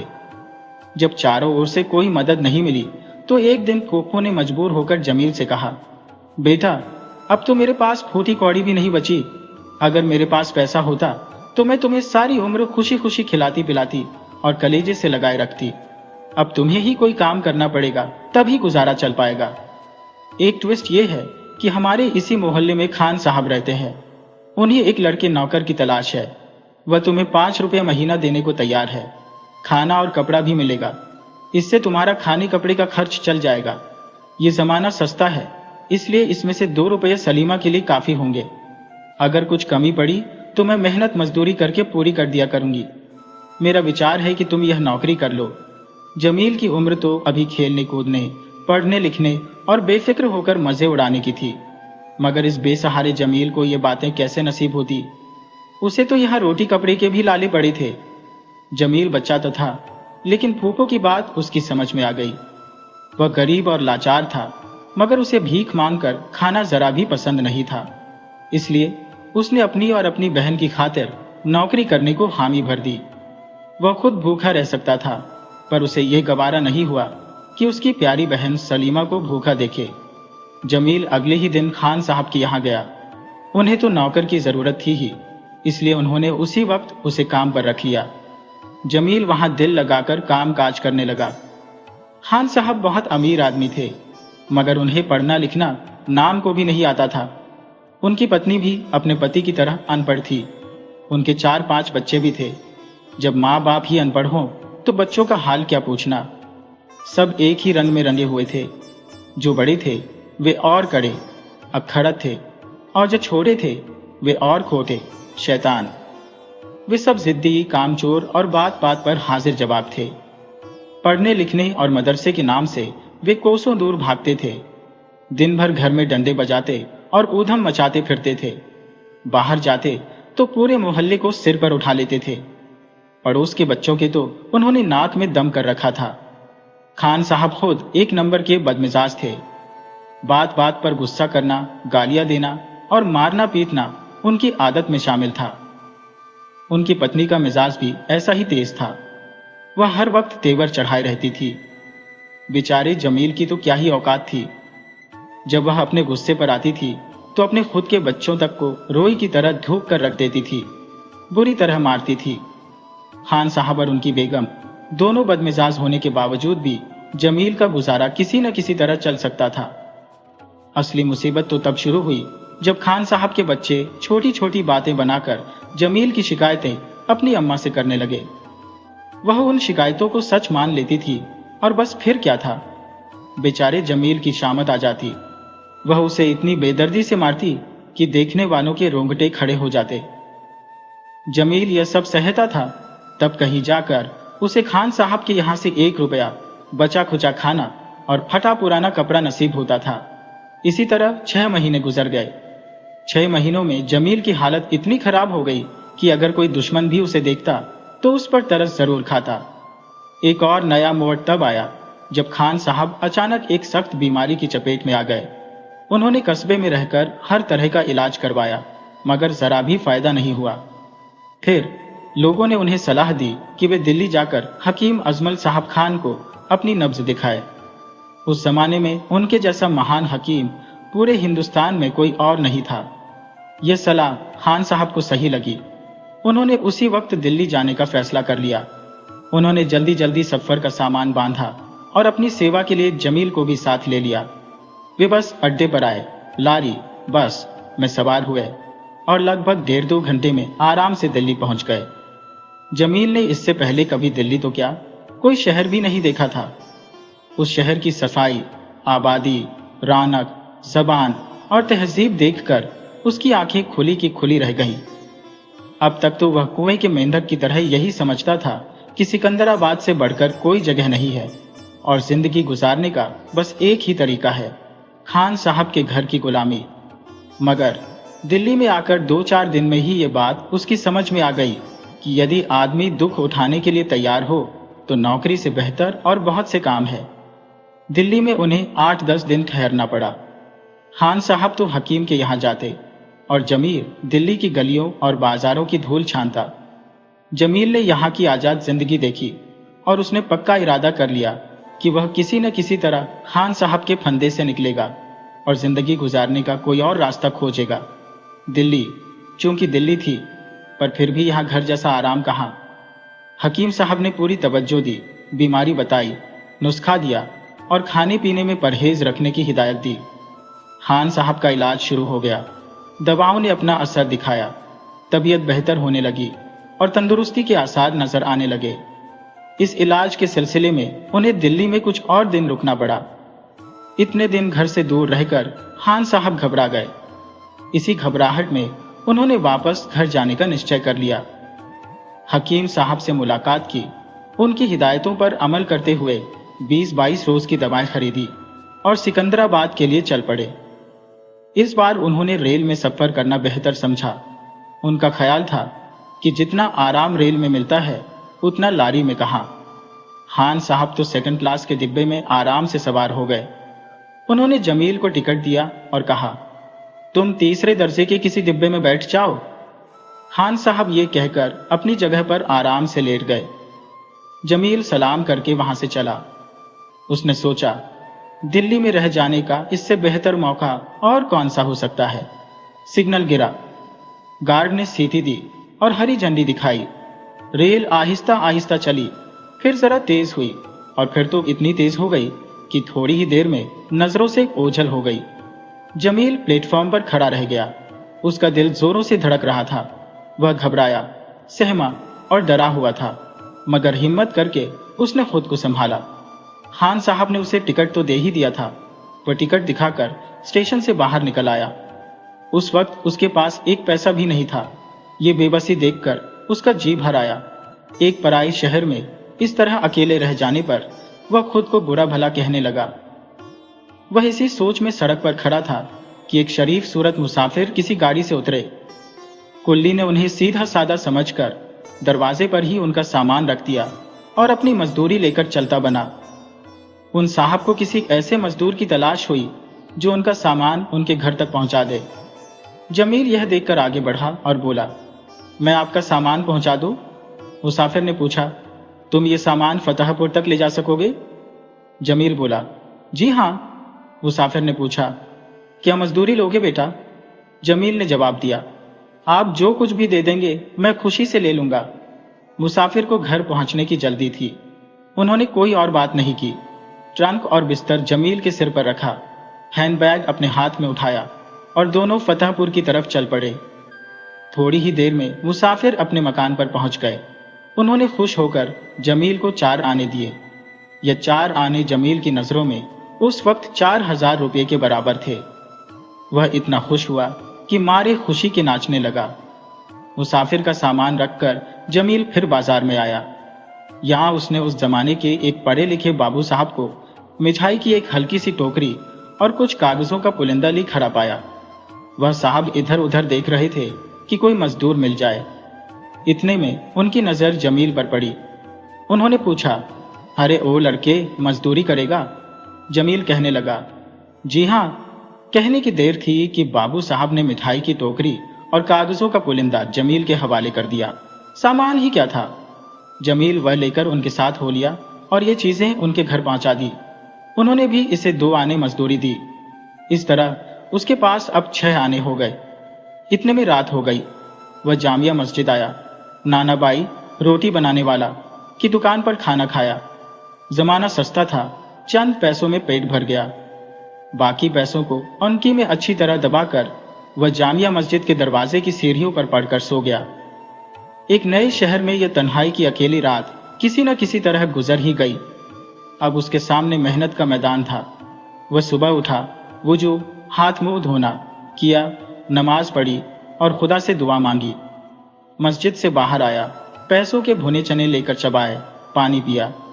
दूसरे मजदूरों को देखकर उसने भी एक छोटी सी झिल्ली, कपड़े का झोला खरीदी और बाजार में घूम फिर कर मजदूरी शुरू कर दी। ये सच है कि जो अपनी मदद करता है खुदा भी उसकी मदद करता है। अल्लाह ने उसकी मेहनत में ऐसी बरकत दी कि शाम तक उसने 8 आने कमा लिए। 8-10 दिन तक उसका यही तरीका रहा। रोज खाने पीने के बाद 4-6 आने उसके पास बच जाते थे। अब उसने एक छोटी सी कोठरी किराए पर ले ली। इस तरह उसके रहने का एक अपना ठिकाना हो गया। इस दौरान 2-4 आदमी भी उसे जानने लगे थे, इसलिए मजदूरी मिलना भी आसान हो गया। जमील की उम्र अगरचे कम थी, फिर भी उसमें चंद ऐसी खूबियां थी जो बहुत से मजदूरों में नहीं होती। वो बहुत साफ सुथरा रहता था। कपड़े मैले हो जाते तो खुद धो लेता। किसी से बात करता तो नरमी और अदब से करता। नाक भौहें चढ़ाना, बिगड़ना और बुलबुलाना तो वह जानता ही नहीं था। वह अपनी औकात से ज्यादा मेहनत करने को तैयार रहता। वह हमेशा सच बोलता। जो काम भी उसे दिया जाता वो बहुत अच्छी तरह और होशियारी के साथ करता। वह कभी काम से जी नहीं चुराता था। काहिल, निकम्मे और आवारा लोगों से दूर रहता था। वह अपने काम से काम रखता था। यही तमाम बातें उसकी कामयाबी का कारण बन गई। अभी उसे दिल्ली आए हुए सिर्फ 1 ही महीना हुआ था, मगर इतने कम समय में उसे इतनी आमदनी हो गई कि कोठरी का किराया और खाने पीने का खर्च अदा करने के बाद भी 5 रुपये नकद उसके पास बच गए। इस कामयाबी से उसकी हिम्मत बढ़ गई। उसने इस रकम में से 2 रुपए अपनी बहन सलीमा के लिए अपनी फूफो के नाम सिकंदराबाद भेज दिए। 3-4 रुपये खर्च करके कपड़े सिलवाए, 1 जोड़ा जूता खरीदा और जरूरत की 2-4 छोटी मोटी चीजें और भी ले ली। इस तरह 3 महीने गुजर गए। वह हर महीने 2 रुपये अपनी बहन को भेजता, कोठरी का किराया अदा करता और अच्छा खासा खाना खाता रहता। इस दौरान कभी ऐसा भी हुआ कि पूरे पूरे दिन मजदूरी नहीं मिली। ऐसे मुश्किल वक्त में कुछ न कुछ बचाते रहने की आदत उसके बहुत काम आई। उसकी जिंदगी मजे से गुजरने लगी। वह अपना मालिक खुद था। जमील मजदूरी भी करता और हर बात पर गहरी नजर भी रखता। थोड़े ही दिनों में उस पर यह बात खुली कि जितनी कद्र और इज्जत पढ़े लिखे आदमी की होती है, उतनी इज्जत अनपढ़ आदमी की नहीं होती। यह देखकर उसके दिल में पढ़ने लिखने की ख्वाहिश पैदा हुई, मगर किसी स्कूल में दाखिला लेकर पढ़ना उसके बस की बात नहीं थी। अगर वह ऐसा करता तो मजदूरी के लिए वक्त कैसे निकालता, और अगर पैसे नहीं आते तो जिंदगी की गाड़ी कैसे चलती। एक दिन शाम के वक्त वह खाना खाने के लिए जामिया मस्जिद गया। उसने बाजार के एक नुक्कड़ पर कुछ आदमियों को खड़े पाया। वह उनके करीब आया तो मालूम हुआ कि वे एक नया इश्तहार पढ़ रहे हैं।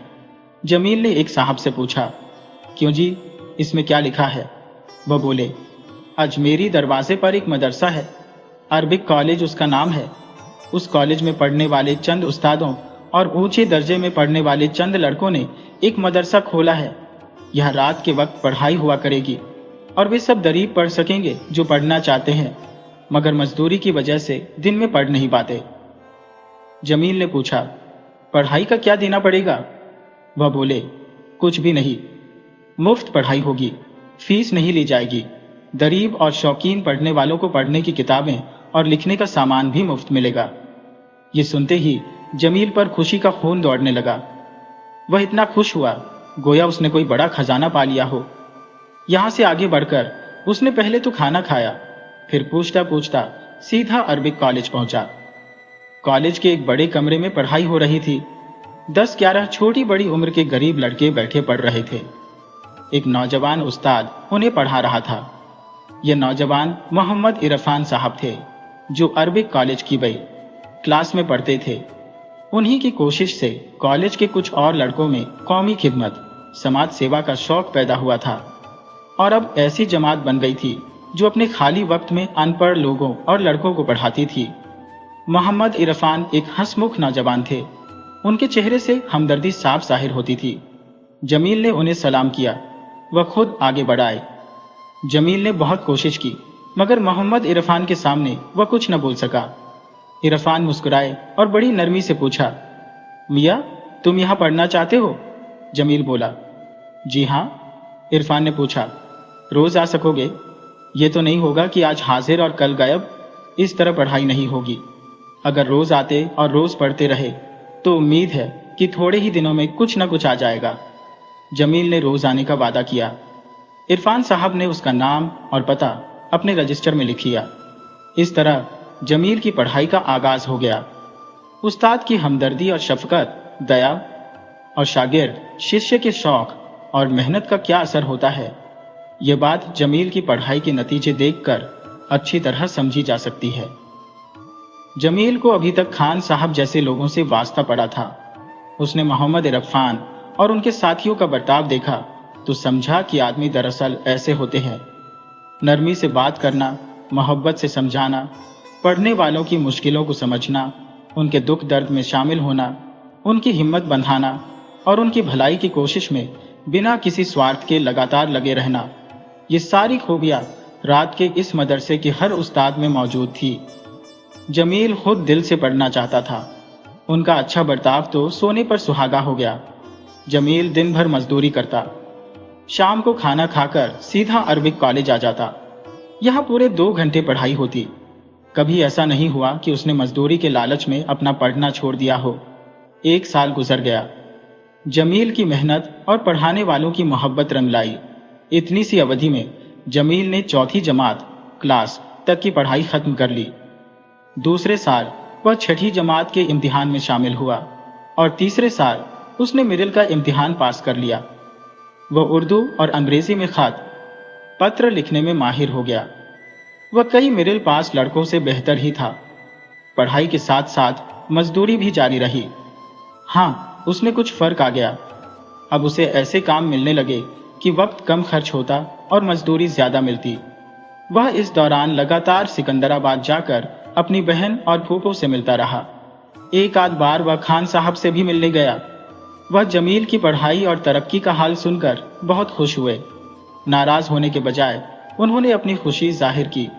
मोहम्मद इरफान को उससे खास हमदर्दी हो गई थी। जब वह मिडिल पास कर चुका तो उन्होंने उसे अंग्रेजी टाइपराइटिंग सीखने पर लगा दिया और कुछ जानकार दुकानदारों से सिफारिश कर दी कि अगर उन्हें टाइप का काम करवाना हो तो वे जमील से करवाए। इस तरह जमील को मामूली मजदूरी से छुटकारा मिल गया। उसका काम हल्का हो गया और उसकी आमदनी बढ़ गई। अब उसे पढ़ने लिखने के लिए ज्यादा वक्त मिलने लगा। मोहम्मद इरफान के कहने पर जमील ने मैट्रिक के इम्तिहान की तैयारी में पूरे 2 साल लगाए और लगातार नियम से की गई मेहनत का यह फल मिला कि वह दिल्ली बोर्ड के इम्तिहान में सबसे अव्वल प्रथम आ गया। अब क्या था, उसे यूनिवर्सिटी की तरफ से 50 रुपए महीने का वजीफा स्कॉलरशिप भी मिलने लगा। इस कामयाबी से उसकी हिम्मत और बढ़ गई। वह अरबिक कॉलेज में दाखिल हो गया। वह कॉलेज के समय कॉलेज में पढ़ता और अपना खाली वक्त दुकानदारों की चिट्ठियां टाइप करने में गुजारता। साथ ही रात के मदरसे में दूसरे लड़कों को पढ़ाता। यहाँ ज्यादातर मजदूर ही पढ़ने आते थे। वह खुद भी मजदूर रह चुका था, इसलिए वह उनकी मजबूरियों को अच्छी तरह समझ सकता था। मोहम्मद इरफान अगरचे कॉलेज की तालीम से फौरिग स्नातक हो चुके थे, फिर भी रात के मदरसे में अब भी सरगर्मी से हिस्सा लेते थे। जमील मोहम्मद इरफान का बहुत अच्छा सहायक माविन साबित हुआ। उसकी कोशिश से रात का मदरसा दिन दूनी रात चौगुनी तरक्की करने लगा। जमील की आमदनी उस जमाने में किसी भी तरह 50 रुपए महीने से कम नहीं थी, मगर वह हमेशा चादर के अनुसार पांव फैलाता था, अपनी आय के अनुसार खर्च करता था। उसने अपने कस्बे में एक छोटा सा घर बनवा लिया। उसकी बहन और फूफो का गुजारा भी खुशहाली फराखी से होने लगा। उसने अपनी बहन सलीमा को भी कस्बे के मदरसे में दाखिल करवा दिया था। जब सलीमा मिडिल पास कर चुकी तो जमील अपनी फूफो और बहन को भी दिल्ली ले आया और एक अच्छा खासा साफ सुथरा खुला और हवादार मकान किराए पर लेकर इज्जत के साथ रहने लगा। उधर जमील ने बाय पास किया, इधर सलीमा मैट्रिक में कामयाब हो गई। जमील ने अपनी पढ़ाई के साथ साथ गरीबों की खिदमत भी की। शहर की भलाई के कामों में उसने कुछ न कुछ हिस्सा लिया था, इसलिए उसकी कामयाबी से शहर के बहुत से लोगों को काफी खुशी हुई। अखबारों में उसकी तस्वीर छपी। शहर के बड़े बड़े आदमियों ने उसे मुबारकबाद दी। उसने बैग करने के बाद सरकारी नौकरी के मुकाबले का इम्तिहान भी पास कर लिया और सरकारी दफ्तर में 50 रुपये महीने तनख्वाह पर नौकरी करने लगा। नौकर हो जाने के थोड़े ही समय बाद दिल्ली के एक दौलतमंद सौदागर व्यापारी की लड़की से जमील की शादी हो गई। बीवी भी मिली तो ऐसी कि 10 उंगलियां 10 चिराग, बहुत खूबसूरत, हुस्न सौंदर्य और सूरत सुभान अल्लाह, सीरत चरित्र माशाअल्लाह। उस पर अच्छी बात यह कि वह पढ़ी लिखी और समझदार थी और फिर अपने माँ बाप की इकलौती संतान। ये सौदागर बहुत दाना, समझदार, तजुर्बेकार और दुनिया देखा हुआ था। उसे अपनी बुढ़ापे ज़ईफ़ी के जमाने में किसी हमदर्द, ईमानदार, मेहनती और सहायक रफीका की जरूरत थी। जमील से बढ़कर हमदर्द, ईमानदार और मेहनती सहायक उसे कौन मिल सकता था। उन्होंने अपनी बेटी की शादी जमील के साथ यही खूबियां देखकर की थी। एक दिन उन्होंने जमील से कहा, अब तुम ये सरकारी नौकरी छोड़ दो और मेरे कारोबार में मेरा हाथ बटाओ। तुम्हारे खर्च की भरपाई किफायत दुकान करेगी। इस वक्त तुम्हें 50 रुपए महीना मुआवजा वेतन मिलेगा, मगर तुम्हारी मेहनत और कार्यकुशलता कारगुजारी देखकर जल्द ही इसमें इजाफा बढ़ोतरी कर दिया जाएगा। जमील खुद भी सरकारी नौकरी को गुलामी समझता था। उसे व्यापार तिजारत में बहुत दिलचस्पी थी। उसने यह सलाह मान ली और अपनी मेहनत और लगन से दुकान की साख प्रतिष्ठा को चंद ही साल में 10 गुना बढ़ा दिया। कारोबार दिन दूनी रात चौगुनी तरक्की करने लगा। सौदागर साहब ने यह देखा तो उनकी खुशी का ठिकाना नहीं रहा। उन्होंने अपना सारा कारोबार जमील पर छोड़ दिया और खुद आराम की जिंदगी गुजारने लगे। इस तरह काम करते हुए कुछ साल और गुजर गए। जमील व्यापार और कारोबार से खूब अच्छी तरह वाकिफ हो चुका था।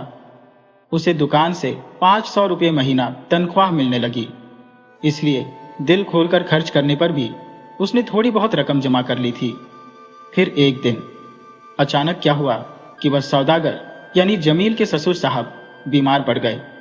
जमील दुकान में बैठा काम की देखभाल कर रहा था कि एक नौकर दौड़ता हुआ आया और जमील को बुलाकर ले गया। अपने ससुर की गंभीर बीमारी देखकर जमील के होश उड़ गए। वह बहुत घबराया, मगर उनके समझाने पर उसने खुद को संभाला। ससुर साहब बोले, बेटा, मेरी हालत अब इतनी नाजुक है कि मैं ज्यादा बात नहीं कर सकता। ये सिविल सर्जन साहब और मेरे चंद दोस्त यहाँ मौजूद हैं। मैं इन सब के सामने वसीयत विल करता हूँ। आज से मेरी दुकान और कुल दौलत के मालिक तुम हो। मैंने तुम्हें हर तरह से परखा, आजमाया है। मैंने तुम्हें हमेशा खरा और सच्चा पाया है। मुझे उम्मीद है मेरे मरने के बाद भी ये खूबियां तुम में रहेंगी और मेरी बेटी भी आराम और चैन के साथ जिंदगी गुजारेगी। ये कहकर उन्होंने वसीयत के कागज पर दस्तखत किए। सब हाजिर उपस्थित लोगों की गवाही कराई और वह कागज जमील के हवाले कर दिया। जमील ने बड़ी हिम्मत और संयम जब्त से काम लिया, फिर भी उसकी आंखों से बेख्तियार आंसू बह निकले। उसने भर्राई हुई आवाज में अपने ससुर का शुक्रिया अदा किया और उन्हें यकीन दिलाया कि वह अपना फर्ज हमेशा उसी तरह अदा करता रहेगा जिस तरह अब तक अदा करता रहा है। ससुर साहब के मरने के बाद जमील एकदम लाखों रुपए का आदमी हो गया। इतनी दौलत होते हुए भी उसमें वही नरमी और सादगी रही जो उससे पहले थी। उसने इस दौलत से बहुत अच्छा काम लिया। अपने ससुर की याद में गरीबों की तालीम के लिए एक मदरसा जारी किया। उस मदरसे की शानदार इमारत बनवाई। वह इस मदरसे का सारा खर्च भी खुद उठाता और निगरानी भी खुद ही करता। हजारों बच्चे और बड़े इस मदरसे की वजह से पढ़ लिख गए। अब तो दूर दूर तक जमील की शोहरत प्रसिद्धि हो गई। वह अपनी बचत को बैंक में नहीं रखता, बल्कि हर महीने आमदनी का हजारों रुपया नेक कामों में खर्च करता। बेवाओं और मोहताजों, जरूरतमंदों को गुजारा देता। यतीम, अनाथ बच्चों और बच्चियों की परवरिश करता। उनकी ट्रेनिंग और एजुकेशन, तालीम का इंतजाम अपने बच्चों जैसा करता। मुसीबत अज़दा लोगों के काम आता। हर नेक काम के लिए उसकी थैली का मुंह खुल जाता। वह दिल खोलकर दान करता। सच तो यह था कि उस जमाने में हातिम बहुत बड़े दानी की याद उसकी सखावत दरिया दिली से जिंदा थी। कई साल के बाद मदरसे में एक बार शानदार जलसा समारोह हुआ। इस जलसे में शहर के हजारों ही आदमी जमा थे। लाउड स्पीकर का इंतजाम था। हॉल दुल्हन की तरह सजा हुआ था। उस वक्त उन विद्यार्थियों तालबा को सनद, डिप्लोमा, सर्टिफिकेट दी जा रही थी जो इस मदरसे की तालीम पूरी कर चुके थे। हेडमास्टर साहब अपनी रिपोर्ट सुना चुके तो कुछ बुजुर्गों और दोस्तों के कहने पर जमील साहब भी भाषण तकरीर देने के लिए खड़े हुए। उन्होंने सनद पाने वालों से मुखातिब संबोधित होते हुए कहा, मेरे अजीज दोस्तों, मुझे अब वह जमाना याद है कि मैं एक मजदूर का बेटा और खुद भी मजदूर था। मैं भी ऐसी ही सख्त मेहनत करके अपना पेट पालता था जिस तरह आप में से अक्सर पालते हैं। आज मेरी बदली हुई हालत जो आप इतनी बेहतर देख रहे हैं, इसका कारण जहां तक मैंने गौर किया है मेरी मेहनत और ईमानदारी है, और वह शिक्षा तालीम है जिसने इन खूबियों से मुझे फायदा उठाने का मौका दिया। मैं अपने अनुभव तजुर्बे के आधार पर यह बात यकीन के साथ कह सकता हूं, अगर आपने मेहनत और ईमानदारी से काम लिया तो आपकी जिंदगी भी कामयाब होगी। मैंने भी बड़ी मेहनत और लगन से पढ़ा है। खुदा का शुक्र है, उस मेहनत का मुझे बहुत अच्छा बदला मिला। आप भी अपनी शुरुआती शिक्षा अब खत्म कर चुके हैं। आप जिंदगी में कदम रखिए तो इस फायदेमंद काम मुफीद शुगल को छोड़े नहीं, और इल्म ज्ञान के मीठे पानी का जो झरना चश्मे आपने पिया है या आगे पिएगे, उससे दूसरों को भी पानी पिलाते रहे। खुदा हर हाल में आपका सहायक माविन हो और हमेशा नेकी की तौफीक क्षमता दे। बहुत से लोग जमील का हाल खुद उसकी जुबानी सुनकर हैरान रह गए। शहर वालों की नजरों में उसकी इज्जत पहले से भी ज्यादा बढ़ गई। उसकी जिंदगी को उदाहरण नमूना बनाकर और भी बहुत से लोग कामयाब हुए, जिनकी जिंदगी न सिर्फ उनके अपने लिए बल्कि दूसरों के लिए भी फायदेमंद साबित हुई। एक छोटा सा विचार, जमील का जीवन हमें सिखाता है कि कोई भी मुश्किल या गरीबी हमारी सच्ची मेहनत और पक्के इरादे से बड़ी नहीं होती। यदि हम लगन और ईमानदारी बनाए रखें तो छोटे से बीज से भी विशाल वृक्ष बन सकते हैं, जिसकी छाया में कई और लोग आराम पा सकें। यह कहानी आपको कैसी लगी हमें कमेंट करके जरूर बताएं।